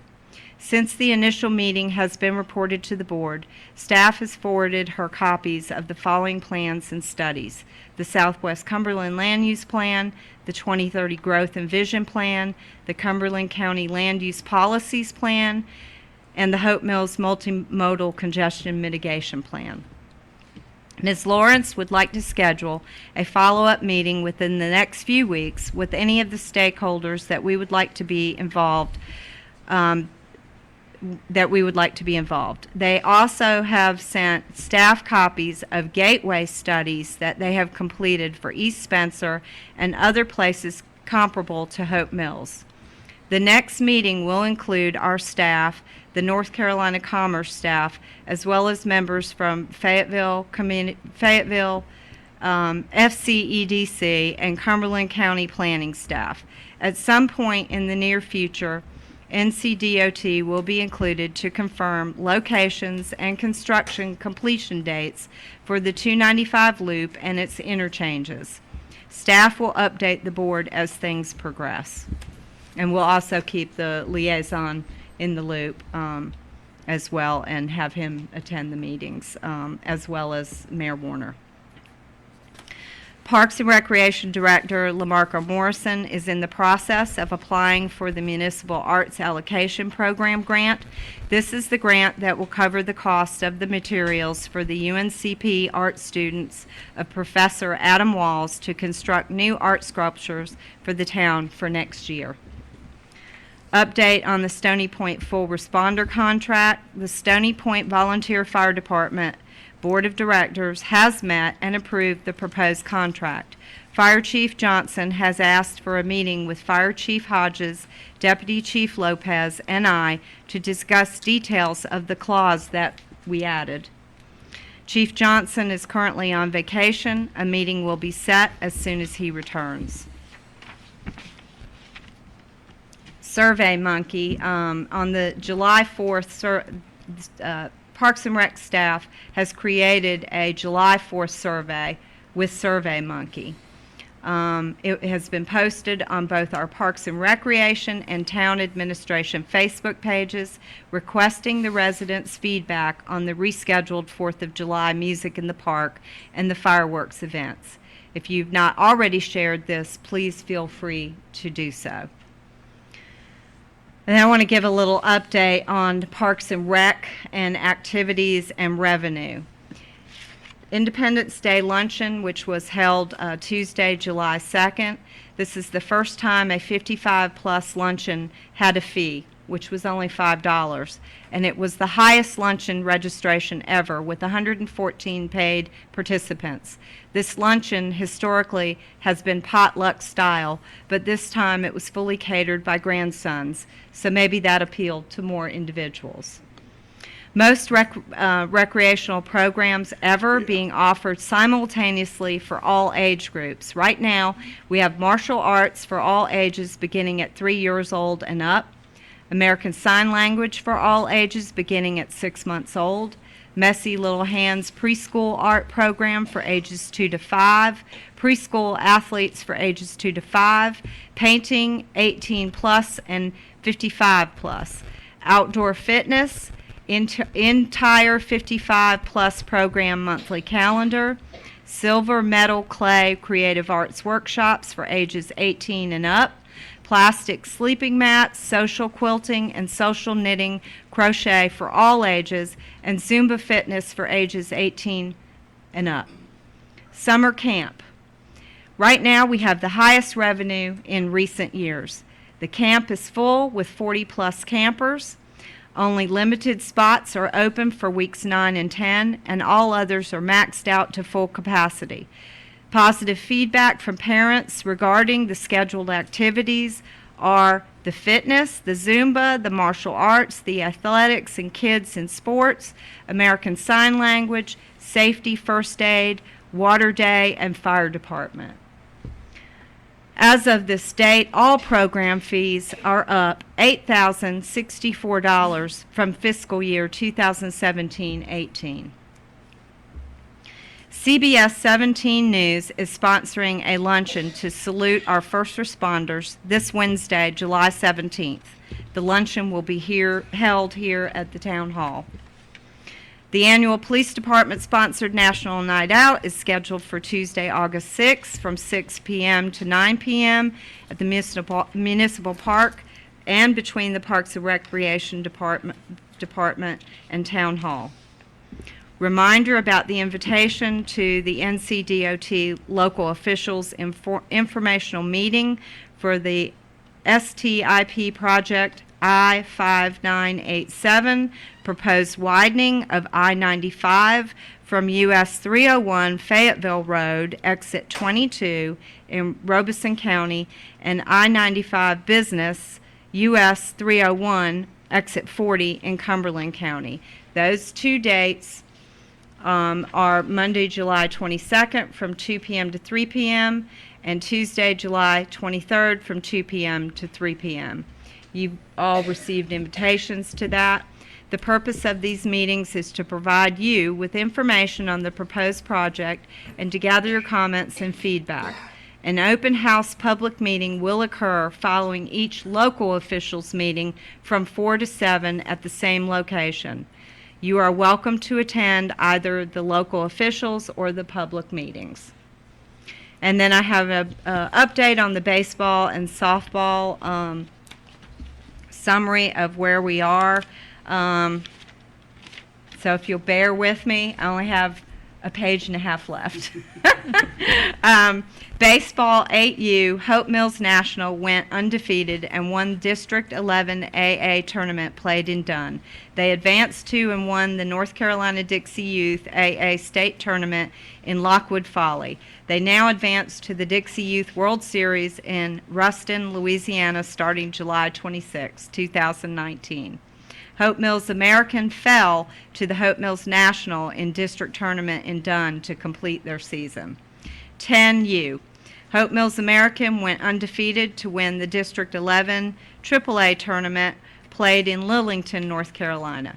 They advanced to the North Carolina Dixie Youth AAA state tournament in Dunn, North Carolina, where they eventually lost to Regalwood in the 5th round to complete their season.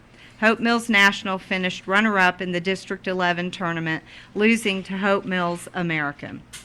12U. Hope Mills finished runner-up in the District 11 Majors tournament played in Lillington. They advanced to the North Carolina Dixie Youth Majors state tournament in Stanley, North Carolina, where they lost to South Park and East Duplin to complete their season. 13U. Advanced to the North Carolina Junior Dixie Boys state tournament at Town Creek Park in Brunswick County. They lost to Lumberton and Bladen County to complete their season. 14U advanced to the North Carolina Dixie Boys state tournament at Town Creek Park in Brunswick County and played today. They beat Bladen County 17-11 in the first round and played Brunswick American today. I'm sorry, I got that part wrong. 14U baseball beat Brunswick County today and 8-1, and now they advance to the fourth round. The game is tomorrow at 4 o'clock. Softball, 8U Darlings Division went undefeated to win the District 6 Dixie softball tournament in Carthage, North Carolina. They advanced to the North Carolina Dixie softball state tournament in Wilmington, North Carolina, and played today. They and are currently playing. Because they played today, I believe. Yeah, they played Cape Fear today at 2 o'clock, and they beat Cape Fear today 16-4 to advance to the fourth round game tomorrow at 2 o'clock. 10U Angels Traditional Division won the District 6 Dixie softball tournament in Carthage. They advanced to and won the North Carolina Dixie softball state tournament in Leland, North Carolina. They now advance to the Dixie Softball World Series in Alexandria, Louisiana, starting July 26, 2019. 12U Ponytails Traditional Division finished runner-up in the District 6 Dixie softball tournament in Carthage. They advanced to the North Carolina Dixie softball state tournament in Wilmington and are currently playing. They beat Southwest Onslow 17-0 on Saturday before losing to Dunn on Sunday 6-2. They next play Topsail today, and they beat Topsail 7-1 today to advance to the championship game tomorrow against Dunn at 4 o'clock. They will have to beat Dunn twice tomorrow to claim state championship. And the 15U Bells Division competed in the District 6 Dixie softball tournament in Carthage, North Carolina, and they were eliminated with a third round loss. And then finally, you have a copy of the invitation for the ceremonial ribbon cutting at your place, and we have shared that on social media as well. And that concludes my manager's report. Thank you. Thank you, ma'am. Next, we have public hearing, and it's a non-public hearing, case yes. number 19-070, and it's consideration to preserve at Lake Up Church Lot 79, Group Development Review. Hope Mills zoning ordinances zoned RR and CD, acreage 1.19 acres, located at 2344 Park Garden Court, submitted by R.G. Williams Construction and Larry King and Associates Surveyor. And I'll turn it over to Mr. McLaughlin. Hello, Madam Mayor. Yes, sir. I have to ask Attorney Herzog. The owners of the property are my clients. I don't know there'd be any personal financial gain from this request. Should I recluse myself or not? Really, the only grounds that you would have to recuse yourself would be a direct financial benefit that I'm aware of. If you don't believe there's any direct financial benefit to you or a relative on this, then you wouldn't need to recuse yourself. I do the annual taxes. I don't think that would be sufficient to require recusal. Okay, I just want to make sure before we started. Thank you, Okay. Madam Mayor. Hello, Madam Mayor, distinguished board members. As the mayor indicated, this is case 19-070, which is a request for a group development approval. In terms of background and existing conditions, the property is a 1.19 acre tract. It's developed on lot 79 of the existing Preserve at Lake Up Church subdivision. It's addressed as 2344 Park Garden Court, and it's developed with an existing single-family residence. The large southern and western portion of the lot is located in 100-year flowway, and the applicant is proposing a 3,600 plus square foot detached garage with a second dwelling unit on the second floor. Group development approval is required due to this second dwelling unit on a single lot. This is an aerial photograph of the subject property outlined in yellow. And in conclusion, this is the actual site plan of the subject property. You'll see the proposed garage here on the eastern side of the property. I'd like to open up the floor to any questions that you may have. Okay, does anyone have questions in reference to this? Any questions?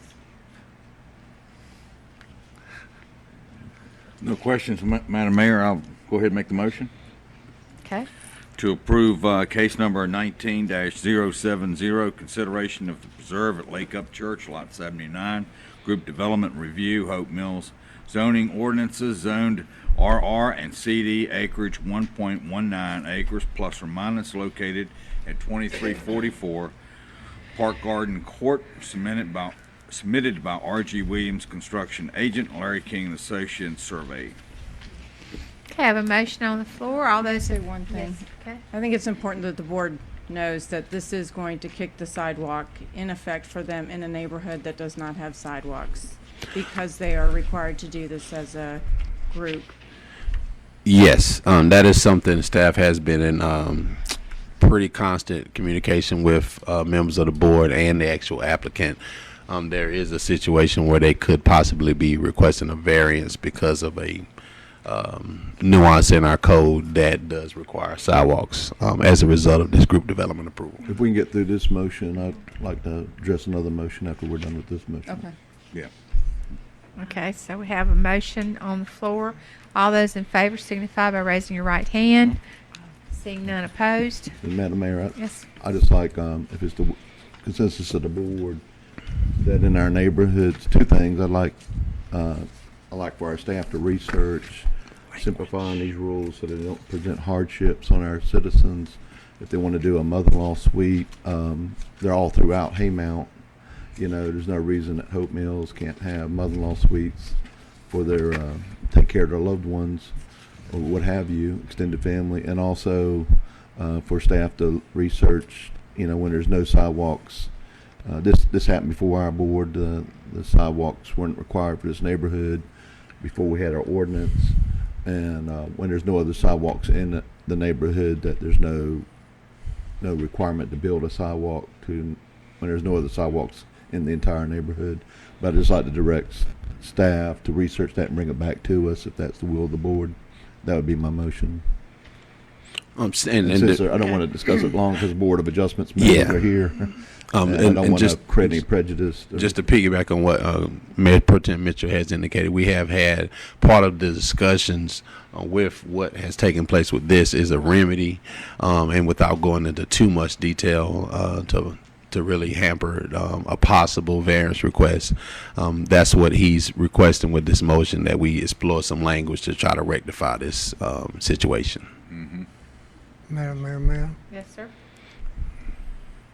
I was one of the people who drove so hard for sidewalks on both sides of the street, and we discussed that if it was in one of our developments that had no sidewalks, that it wouldn't be required to put sidewalks in there. I think our former building inspector, I don't know what happened there, but anyway, that's not the way it was supposed to be. My intent was not to make people put sidewalks in if they weren't part of their neighborhood.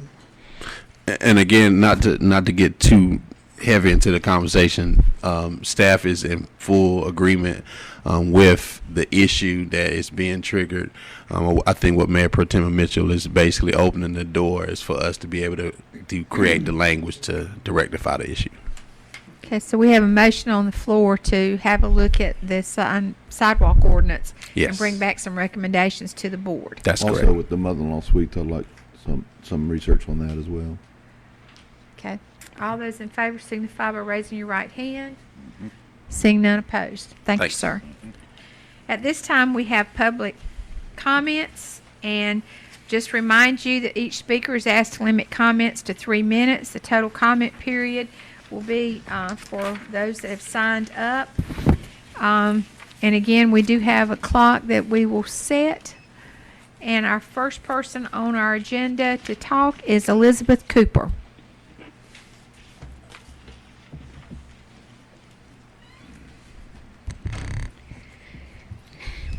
Elizabeth Mary Haas Cooper, 4413 Goldenrod Court, Parkton, North Carolina, 28371, but I am a Hope Mills citizen and go by the name Beth Cooper. And I just wanted to touch on the Music in the Park event. It was fabulous. I truly enjoyed seeing so much of our community out there. That combined with the information about, the wonderful wins that we've gotten in the baseball and softball programs. I just want to reiterate, that I'm not sure where things are standing with the whole Fayetteville Cumberland Parks Rec folding under thing. But I think everything that we have seen in the very recent past shows how much Parks and Recs means to this town, and that it is a department that is integral in everything that is Hope Mills and needs to be supported by our budget, by our commissioners, by our town. And I just wanted to have this opportunity to reemphasize the importance of that program to everything in Hope Mills. It's why people come here. It's why veterans decide to move here to retire. It is why families come to grow their children. If you guys hadn't, pulled back on the whole Fayetteville Cumberland Parks thing, we may not be where we are now with, 2 teams heading off to the World Series. And there's no one else, no other municipality in Cumberland County that can do what we do.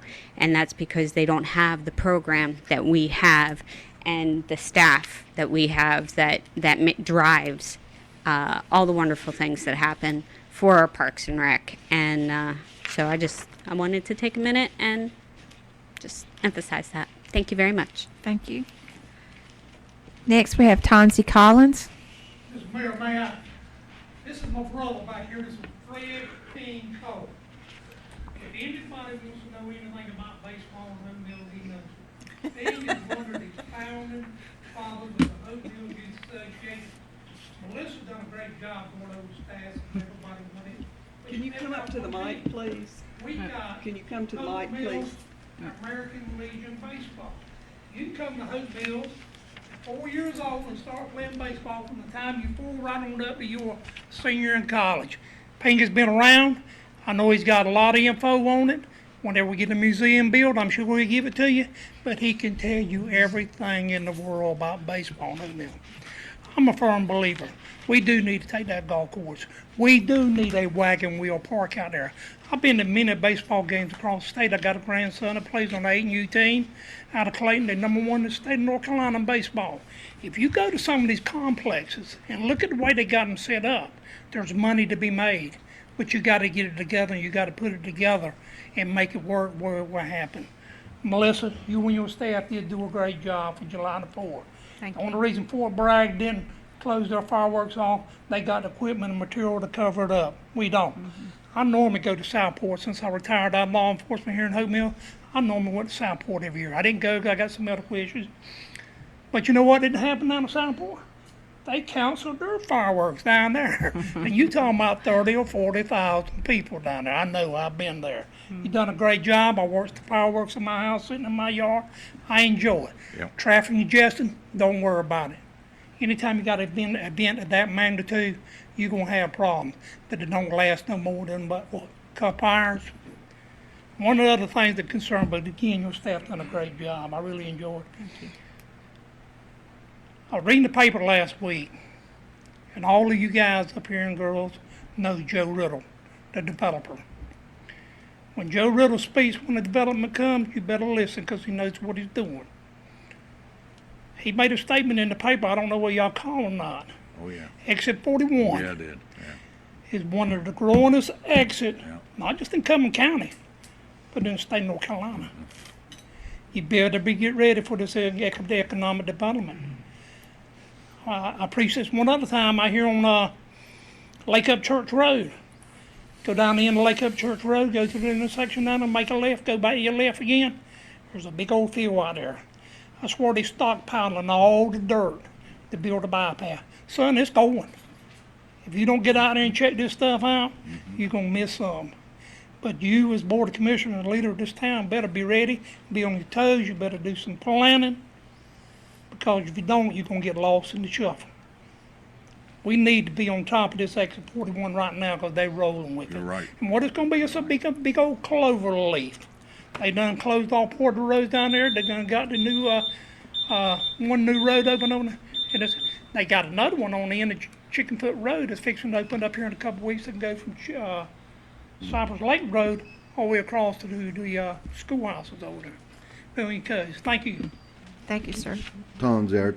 I will say our team has put together a strategic plan we're working on right now for this fiscal year, and we're also looking at revising the Southwest land use plans as we speak, in anticipation of the 6 interchanges off of 295 and exit 41 as well. Thank you, though. Next, we have Grilly Mitchell.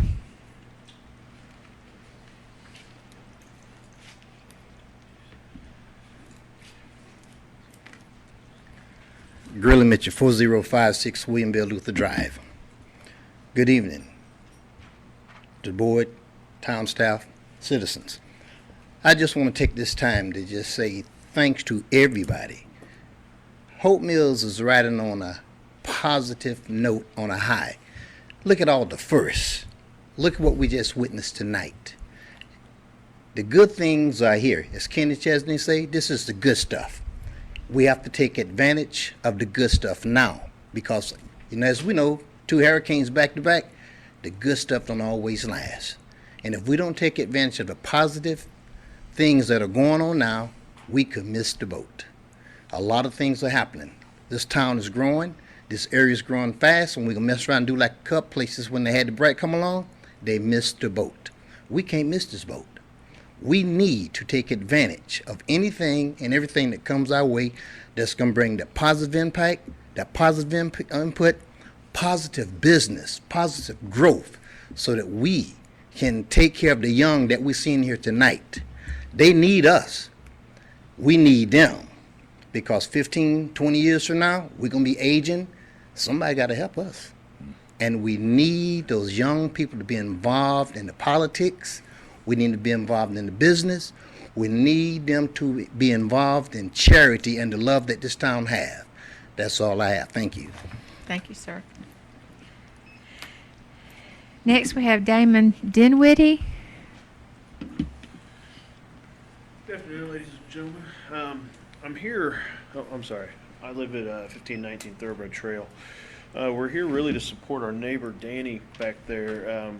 We've got a safety concern in our neighborhood, and the safety concern is the traffic that we have through there. It's a fairly small neighborhood, one road in, one road out, and there's a 25-mile-an-hour speed limit. And the concern is that there's people going through there easily doubling it. And our neighbor there, his son is autistic, and it's to the point where you can't even leave your kids out in the front anymore, in the front yard.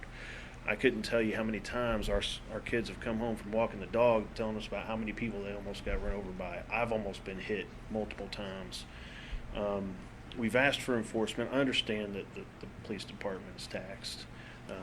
We're not the only neighborhood. There's crimes out there, so I get it. But we've got, like I said, we've got serious concerns. It's a 25-mile-an-hour road, and I've had cars passing me as I'm doing 25 miles an hour, just flying by me like I'm standing still. And we've had 2 people hit in the neighborhood. A pregnant woman was hit not last Halloween, but the Halloween before that. And was it last year that a kid was killed? Just outside the neighborhood. Just outside the neighborhood, a kid was killed. And so, I really feel this is a big safety concern. And if something's not done about it, there's going to be more people hurt. So we'd like to present 2 courses of action that we'd like to see happen. Either speed bumps installed or sidewalks in place that children can ride their bikes on, pedestrians can ride their bikes on, walk down. Because at this present time, we're paying taxes and we're not seeing a whole lot back from the community. Even though we have a Parkton address, we're still paying Hope Mills city taxes. And like I said, we're not receiving too much back. It took over a year for our hurricane damaged streets to be repaired. It's also taken quite some time for anybody to put in any effort to fix our traffic violations, especially in the main thoroughfares, such as Home Stretch and Thoroughbred. And we'd like to see some changes. You know, we chose this city as our homestead. I'm active duty. He's retired military. We're not from this area, and we chose to come back here because it is a good city, and we're raising our children here, so we'd like to see some changes in a positive direction as well. Okay, thank you. Chief Ricciardo, I think this is something that normally we refer to the police department as far as monitoring and doing counts or whatever. Is that something that we could move on? Actually, ma'am, that area is under a speed and traffic survey. We've had the data collection sign up there. We're still getting the numbers from it, and we're getting ready to make an assessment on it. So there is action being done on it. So they did enforce, I guess, what you would call a speed trap at the four-way stop on Thoroughbred. However, upon further investigation, there were no citations noted during that time, even though we saw several people pulled over, which is quite confusing to us why there were no citations, yet there were several people pulled over. I mean, I'm sure you can understand the frustration. We have 3 boys, and we can't, even as adults, we cannot go in our own front yard without people speeding in front of our home. Okay. Thank you. Okay. Madam Thank Mayor, you. may I ask something? Yes. First off, thank you for your service, Mhm. both of you. What is the policy for speed bumps? They do the survey and the data collection, and then they make that recommendation. So it comes directly from the police department, and it is something that after you get your information, they bring the recommendation to the board as far as the. Sure. We take the total volume of traffic on a given roadway that's on the survey, and we measure that with the average daily speed and the average daily car count. And if it meets a certain curve data, then it qualifies for speed bumps. Speed bumps do reduce vehicular speed. They are not a universal cure, but they do slow it down. May I, sir? Yeah, absolutely. I mean, I saw the sign you're talking about, it's right down from my house, but I think we all know that everybody slows down to the city, so are we really capturing accurate information with that said? Well, it takes the totality of the volume of traffic also, not just the average speed. It takes the speed, volume of traffic, time of day, and then we compile all that into a mathematical. I understand that, as I said, you're not really getting an accurate depiction of what people normally do around there, because people are slowing down. Right. Which I think is the goal. Well, temporarily, because Yes. as soon as you remove that, they'll speed right back up. You are 100% correct. Thank you. Thank you, sir. Thank you. Okay, next we have Danny Phillips.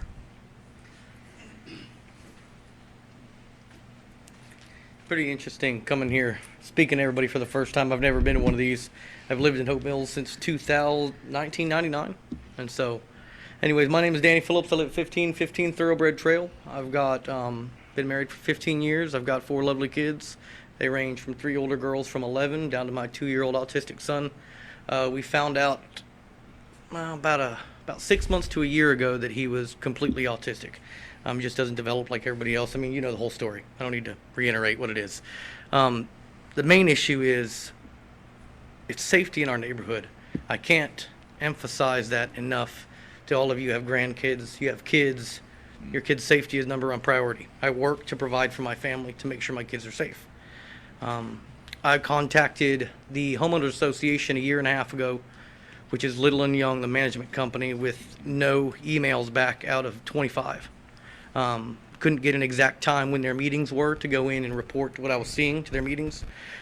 So I called the DOT about 2 months ago, and the DOT took about a week and a half to find out that the DOT state did not manage those roads. They only manage 850 feet, which is right past the apartment complex. And from then on, I guess there was a whole revision that the city could provide road support and all this other stuff. The state DOT says that since my son is autistic and he has a disability, they would, if it was their streets, they would be willing to put in signs. Kids with disabilities that play different little things, you know, that might slow somebody down. I mean, you're only going to slow down the people who care, to be honest with you, unfortunately. Sidewalks are a tremendous idea. I mean, Halloween, if you have never been in Steeplechase during Halloween, go this year. The traffic is so bad that I'm having to pull my kids out of the street and walk in people's yards because people are flying 25, 30, 40, and it's back to back to bumper, and it's just really unsafe. I mean, that's the whole reason I came here today. I just hope that you can listen, because there's more than just one or two or three or four of us that live in the neighborhood here that see the same things that go on, that know that we need to make a change for the safety of our kids. You guys said earlier, these are the kids that are going to be providing a future for us later on and taking care of us. We need to take care of them, make sure they're safe. We want them to get to school and get an education. If they're dead, they don't get that. I mean, if they can't play in their front yard like we did growing up, they don't get that. So I just want you to really, please, if you don't mind, just really look into it. And I understand the police chief, that's a great thing you're doing, sir. That's the first time I've seen that sign there ever since I've lived there. There was a traffic stop there, and I think he did pull over probably about 15 or 20 people just running that stop sign. All night he sat there, and we watched him. We sat out front and... Yeah, right where our kids get on the bus every morning. It's the same way. When it's foggy, you don't see anybody.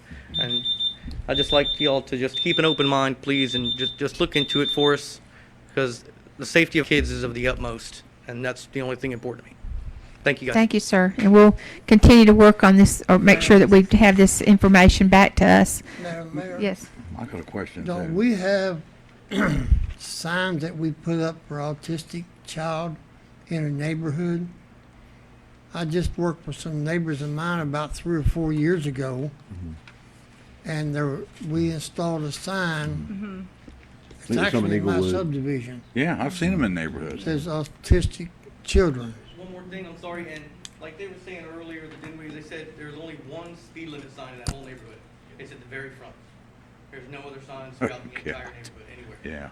I mean, so it's, if you're growing in, you miss a speed limit sign, 35 miles per hour is the city speed limit. You're gonna think it's 35. Yeah. I mean, so, I mean, if you pay attention to the street signs, that's what the speed limit is. So, I mean, it may be a couple more signs until you guys can make a further recommendation from the police chief here, that's doing a great job in our community, he is. I can get with Public Works and we'll, Okay. you know, I know we've got children playing signs Yeah. that we can put up. I'm not sure about autistic, but we can certainly look into that. Okay. And also see if there's any additional speed limit signs that can be installed. Okay. All right, so this is our town manager, Melissa Adams. So she'll work with the community and also with our police department to get something resolved for you. Okay, do we need to, one other question, I'm sorry, I know Okay. it's longer than 3 minutes, I apologize.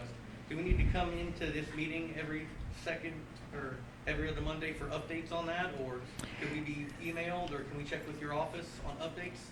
Leave your information with the town clerk and your email information, and we'll send you an Thank you update. all very much. Thank you. Madam Mayor, I Yes, do sir. have a question, though. Yes. Outside of the police survey, can community HOAs petition the town board for speed bumps? Yeah, excuse me, I'm sorry. The HOA has no jurisdiction because they're city streets, but I've already contacted them a year and a half ago. They said they're not willing to do anything that unbeautifies the community. And they consider speed bumps unbeautification because they look ugly. We even offered to contribute a large amount of Yep. money toward the purchase of even temporary speed bumps, the hard rubber speed bumps that could be removed at some point in the future for replacement with denial. So and there's over 330 homes in this community, so I understand that. Yeah, that's the reason I asked you guys that. are receiving a pretty large monetary amount from our homes, so there's no reason that we shouldn't be able to support this. Yeah, if y'all stay in touch with Town Manager Adams, I'm sure we'll get through this, and as soon as Chief is done with his study with the police department, we'll take swift action based on his recommendations as a board. Yeah. I can assure you that. Thank you for coming this evening. Next, we have our consent agenda. If there's anything that you'd like moved from the consent agenda to new business, we can do so. Consideration of approval of special meeting minutes, May the 20th, 2019. Consideration of approval of regular meeting minutes for June 17th, 2019. Consideration of authorization allowing town manager to sign contract for sidewalk failure investigation on Batesburg Drive in the amount of $14,005 budgeted in fiscal year 1920 and reimbursable by FEMA. Consideration of accepting the bid proposal in the amount of $18,509 from Cardinal Landscaping for additional sod and fine grading at Town Lake.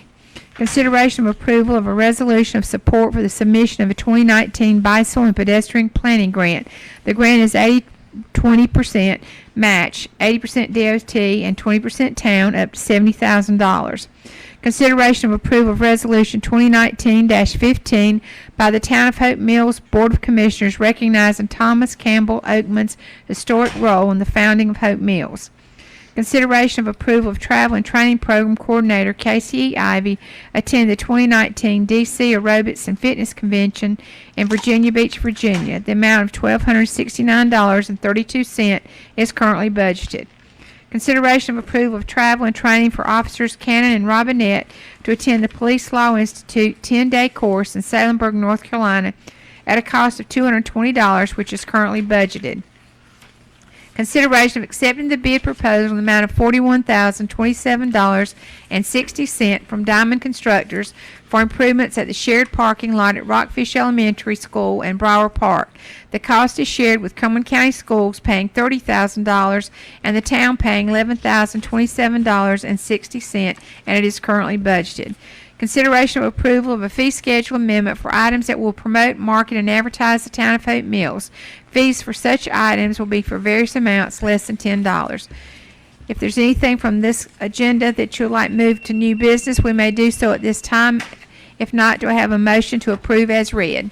Motion to approve the consent agenda as read. All those in favor signify by raising your right hand. Seeing none opposed, the next item on our agenda is new business, and this is consideration of authorizing the town manager to execute an agreement with McAdams to complete the Heritage Park Master Plan in the amount of $49,190, which is currently budgeted. Is there discussion? Yes, Yes, Madam ma'am. Mayor, is there any further questions of the representatives of McAdams? Any discussion, any questions? Just as we discussed, they'll also, in addition to citizen input, staff input, they'll also be in contact with the Historical Preservation Commission as to That would be considered what one they of- would like to see yes. done down there. Yeah. One of the stakeholders, yes, sir. Madam Mayor. Yes, sir. I'd like to see the committees have a joint committee meeting about Heritage Park as it gets kicked off. And that would be the Historic Preservation Committee, that would be Parks and Rec, and that would be the Lake Advisory Committee. And I say this because when we kicked off the lake, in the very early going, our joint meetings really served a purpose between the three committees with valuable input. If we're going to do this Heritage Park Master Plan, which I support, then I think that's where we start with our joint meetings between our committees. And I think you would have to include the Appearance Committee also. Yeah, as well. Because I think there was some consideration that they were to be included with the Lake Park too before. So I think that would be a no. I think the only thing would be arranging that maybe a representative from those committees. I think we did that one time because of the numbers of the 7 from each committee. If you called a major meeting, but it could be done. We did it. Yeah, We did it yeah. on Lake Advisory. Yeah. And it worked well. Mm-hmm. And with that said, I'll go ahead and make the motion Okay. to approve it. Okay, so we have a motion to approve the town manager to execute an agreement with McAdams to complete the Heritage Park Master Plan in the amount of $49,190. All those in favor signify by raising your right hand. Seeing none opposed. The added item to your agenda is something that I added, and I'll first explain to you. The Butler Nature Preserve was something that is an area that was given to or designated as a nature preserve a long time ago, and the owner of the property more or less not necessarily signed it over, but designated as a nature preserve and gave it to UNC Chapel Hill, who oversees it. I've talked to Chapel Hill on several occasions, and especially when we were doing our plans for our lake park phase 1 and 2 and 3, because we thought we might need that as a part of the recreation plan because of the fact that we were trying to make use of more property. And so I did talk to Chapel Hill, and I did talk to Neil Smith. This came to mind when we were looking at additional areas of recreation that we might want to take advantage of, and we have had some citizens actually call. So I asked Neil Smith, because he has the easement part of the access to the nature preserve. And he does have an area that is by his gate down at the end of Davis Street where you can access that property. Because of the limitations put on it by UNC, because you can't have can't have vehicles in there, you can't destroy or damage anything. There's just been limited access. But he is willing to work with us along with UNC as far as coming up with some designated areas. It is about a 1.5 mile walk that you can take. It is a path. It is not intended for you to be using it anything other than going out and looking at nature. And most people don't realize that what we have in there, we have, again, the bald cypress trees that are, you hear a lot about Bladen County. We've got some very old ones back there too. We also have Venus flytraps back there, unless they've had some issues over the past few years, and pitcher plants. There's a couple of other plants that have been identified. So those of us that are into the, like my being a biology major, but there's many people in Hope Mills that might just enjoy that walk. So my proposal would be that we try to negotiate and talk to UNC Chapel Hill as far as them giving us the requirements. We do know we've got the easement. It's actually on the map. We also know that the parking, you would not need to, they don't want you to put parking. They want you to have somebody rides down there and can park their car and go on the nature trail. Yep. They don't want you to damage the area by adding more parking.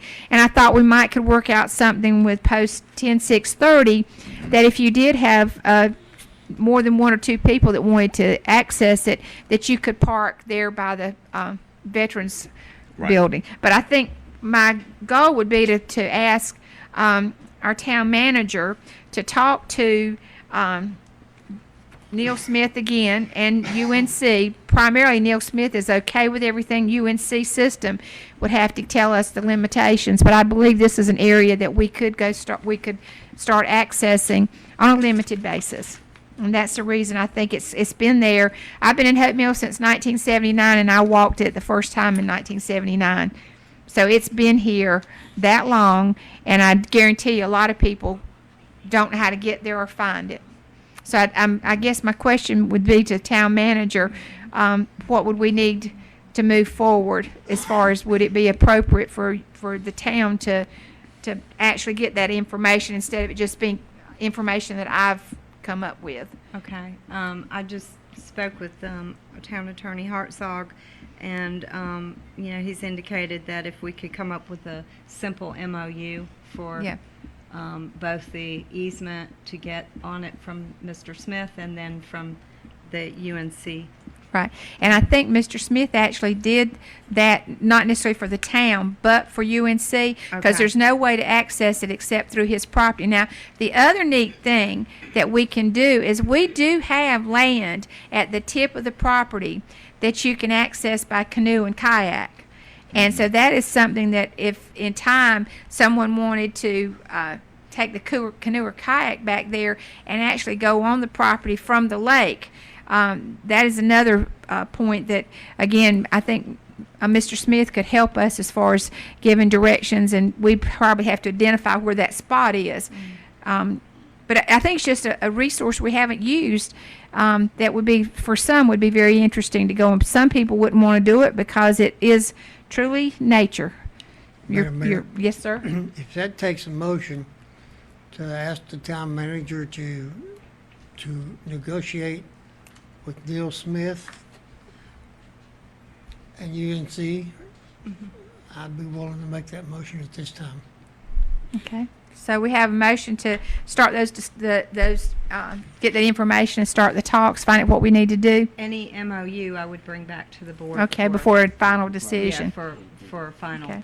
Let Yes. me add that for MOU. Okay. Madam Mayor, Yes, just sir. had 2 comments on that. So again, this ADA accessibility, is that opening up a park like we are at No. golf course? Neil Smith says no because he said you have to have a need to go to the nature preserve, and he said that if you go to the nature preserve, you don't want to put it so it's As a general matter for ADA compliance with public access, you don't have to do it if it creates like an undue burden or if it changes the nature of the. That's why. How does that differentiate from the golf course issue we're going through? Well, because the golf course we would put improvements in, and if you make improvements, that triggers What improvements? like a trail, like you're changing the use of something. Are we putting in a trail? If we That was left my it the understanding same as we it were. is, though, then we're not making any improvements. Right, yeah, if you Then don't we're make any okay. improvements, then, but it's the same reason, for example, like, mountain trails are not paved with ramps, because that would change the And it- nature of the use. right. And this is the nature preserve, which are protected. The plants are protected, and the environment is That's why the owner of this property, when they asked for it to be a nature preserve, it was because of the specific plants that are there that you don't want to disturb. And you really, the wildlife there is pristine in that it is stuff that is old plants that are native to North Carolina, but not necessarily found everywhere in North Carolina. So I know the reasoning, the difference here, because you wouldn't want to have a whole bunch of people using it.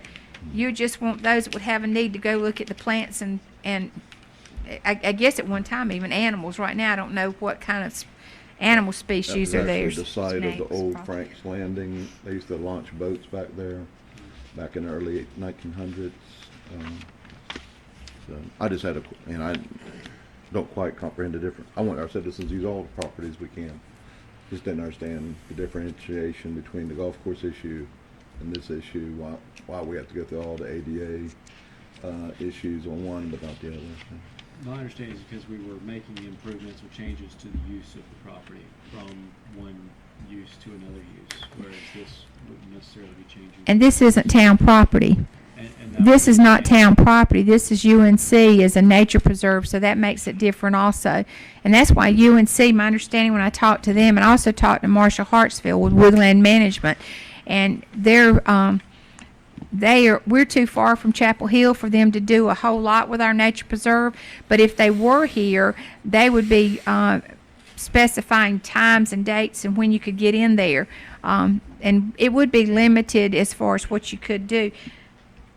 But again, I guess you can bring back more information. I just think it's something we have that people have asked because it's supposed to be an educational area for us. Mayor, since we've been there, we being the VFW, there have been people that's parked there, and Pat, you would know that. They used to come down there every other month. Yeah, And just walk through there. people that have gone down there for years. Yes. They pull right on in, they get out, that they know exactly where they're They going. park at a gate right there. No, they And park. park in No, the they park parking up in the parking lot. Yeah. Oh, in the parking lot. Yeah, they park in the parking Yeah. lot. And But he there's allow- a gate across the thing. Yeah, he Yeah. allows you to park at the gate and take the path right beside, and he actually keeps the path cut. And it's just enough space to get in there. And you need your bug spray and you need your boots to go, but it's But just it- so you know, I mean, the Yeah. VFW has no issue with Right. that at all. Yeah. Yeah. In fact, it's an asset for our community. Okay. We All right, call for a vote for we that. have a motion. All those in favor signify by raising your right hand. Seeing none opposed, thank you very much. All right, the next thing we have is reminders of the different meetings that are coming up, and we also have The next meeting, if we have a ceremonial ribbon cutting for the artwork sculptures that have been purchased. This will be at 5 p.m. It'll start at the lake and they'll move up here. And the next thing we have would be staff comments. Do we have any staff comments? No? No, thank you, Madam Mayor. All right, how about official comments? I'll start with Commissioner Legg. I would just like to thank the town staff, the town board, the Parks and Recreation Department, everyone involved in making this a memorable journey for these young ball players that were in here tonight. They don't realize what they've done yet. They may not realize it until they're 20 years old. I know I was involved in a state high school football championship one time. It was just another game to me until later on. I'd like to thank everyone who participated in the event Saturday. It turned out great, fantastic. There's a huge crowd out there. Yeah. We don't have to have a holiday to have a good time. And I think everyone that was out there had a good time. Thank you, board, for all your support for the Parks and Recreation and our town staff. I feel like that because of them, we do a better job. Thank you, Mayor. Thank you. I'll make it short and sweet. The Saturday was fantastic. I really loved that we recognized the JROTC. Ruby Murray was phenomenal for Jack, my son, at Southview. So she's loved by the Larson family. So it was a good program from him. So that's it. Okay. Mayor Pro Tem? Just a couple things. The Hope Mills Historic Preservation Commission met. I know it's not time for liaison, but report. But they did ask Jane's husband. Is it Brad? Yes. He graciously brought us. He used to actually work with Dixie Yarns, and graciously brought a whole stack of like newsletters, or I don't know what you call them, publications, but.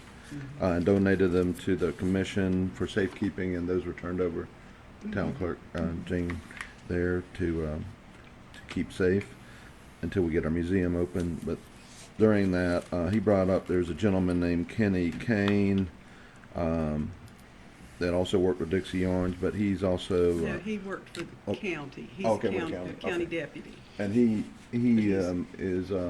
he likes to go out and look for artifacts on a volunteer basis, and he was requesting that if that was something of interest to the town at the I don't know if he's just talking about mill number 1 side and number 2, I don't know, but that a member of the committee or the commission be with them so they can turn over any artifacts, and they could be turned into the museum as well, if that would be okay for they go on an artifact mission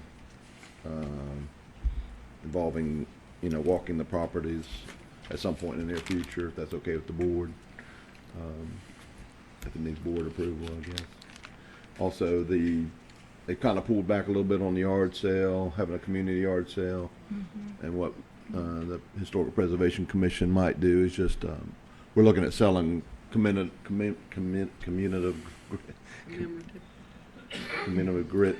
bricks. Can't get it out of my mouth. To honor loved ones or for sponsorships, to help save the parish house, and then also maybe sell T-shirts at the farmers market that's going to be on October 5th during the Old Mill Days. If they could have a tent at no expense, of course, since they're a town committee. If those things need a board approval, we can take action on that. Or I'm making a motion, I guess, if it's okay. Will that take board approval for them to do that?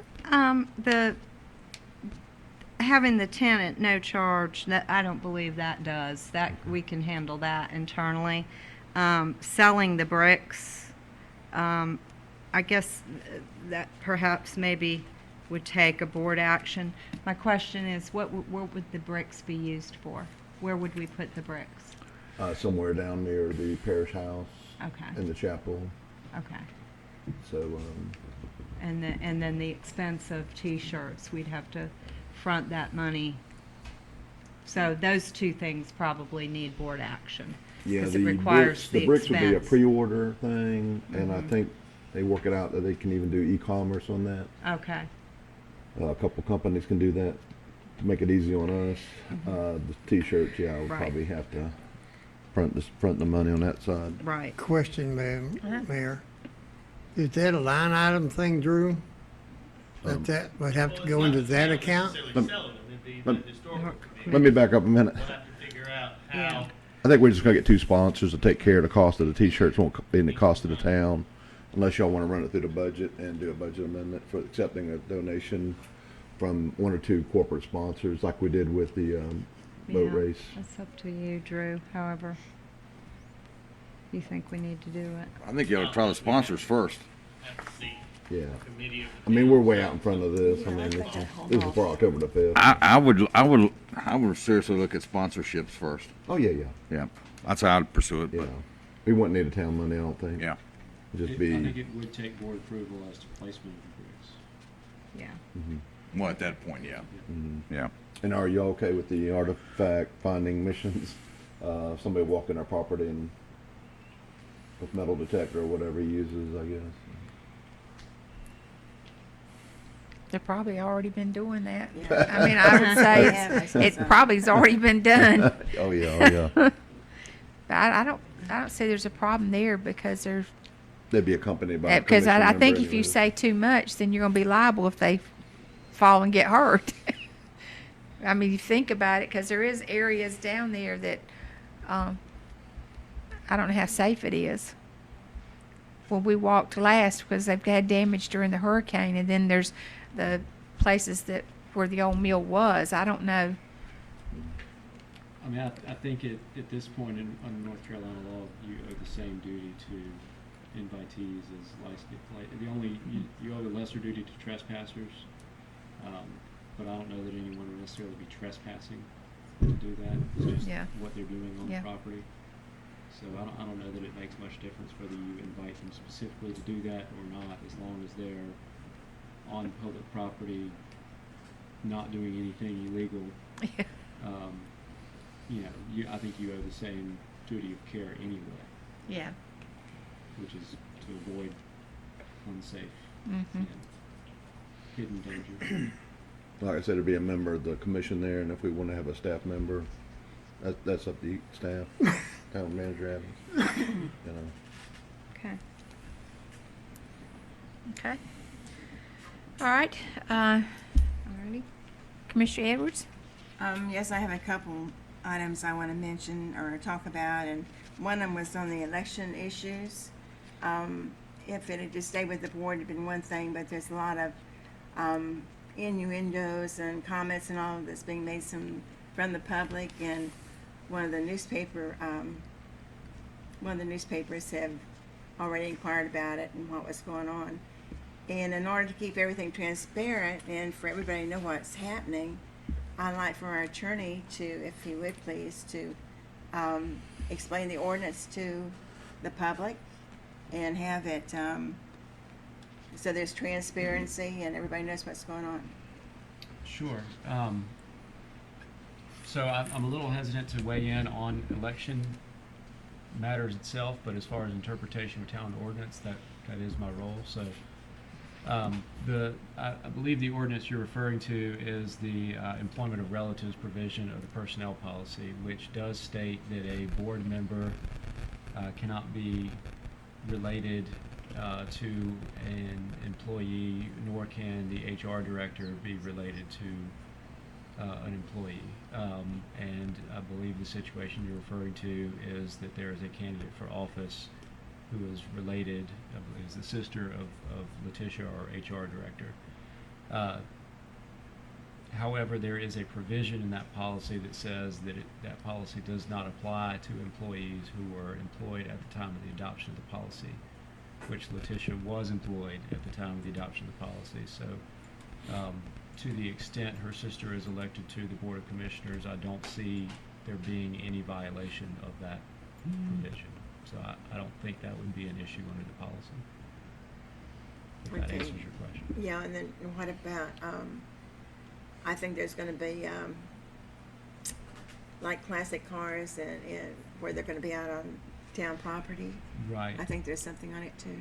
So under North Carolina General Statute 160A, 169, there is a prohibition on town employees campaigning or doing election-related things on using town resources, not necessarily on town property, but using town resources or doing it on, during the time where they're at the workplace, at work, being paid. There's an Attorney General's opinion from several years back that interprets that to also include elected officials, which elected officials are generally not considered employees under most general statutes, but there is this Attorney General's opinion that interprets that particular statute, 160A, 169, to include elected officials as well as town employees. It does not apply to individuals running for office who are not currently elected officials or employees. So 160A, 169, oddly enough, only applies to currently elected officials running for office, does not apply to individuals who are not currently elected officials. We currently do not have any ordinance or prohibition against campaigning on public property that I'm aware of. Okay, so the individual that was mentioned, by them not being an elected official, then what they're doing is okay. As far as I can tell, it's not a violation of any town ordinance, it's not a violation of any general statute. Okay, thank you. Yeah. Thank you. And also I have one more. The Lake Advisory Committee is going to be meeting tomorrow evening. And on their agenda, they would like for the board to decide what their marching orders are. If there's anything major that we'd like for them to get involved in, I believe that's right. They would like for you to advise them. And if not, if they don't have anything to do or nothing major to do, rather than meeting the way they have been, they said they would rather go ahead and disband the committee. But if we have anything major, they'd like to know now. Is that not right? Madam Mayor, may I answer that? There's one thing, Carl, that you guys can work on, and that's recommendations on what to do with that one spot at the end of the bulkhead. Because erosion is already starting there. Yeah, I saw that the other day. I know you have. So some recommendations from the committee on what steps to take next to control that. That's one idea for the committee, Madam Mayor. I think that's already been taken care of by Parks and Rec. And if Prince I John recall, Cisco. I like the idea that you brought up about getting involved with the technical aspects, maybe in the Heritage Park. Yep. Down there, or the civil structures. Yep. That the dam used to go, or the water used to go. That was my second So let's issue. have a discussion tomorrow, it's just a discussion item. Okay. I Okay. just wanted to make them aware of it. Thank you. Okay. All right. Thank you. All right, Commissioner Bellflowers. I just want to commend town staff for making the right call on July 4th. Out of safety first, no doubt about it. In my 26 years that I served in the Army in various command positions, I relied on field commanders. And that's exactly what happened here on July 4th. The cancellation was made out of safety concerns.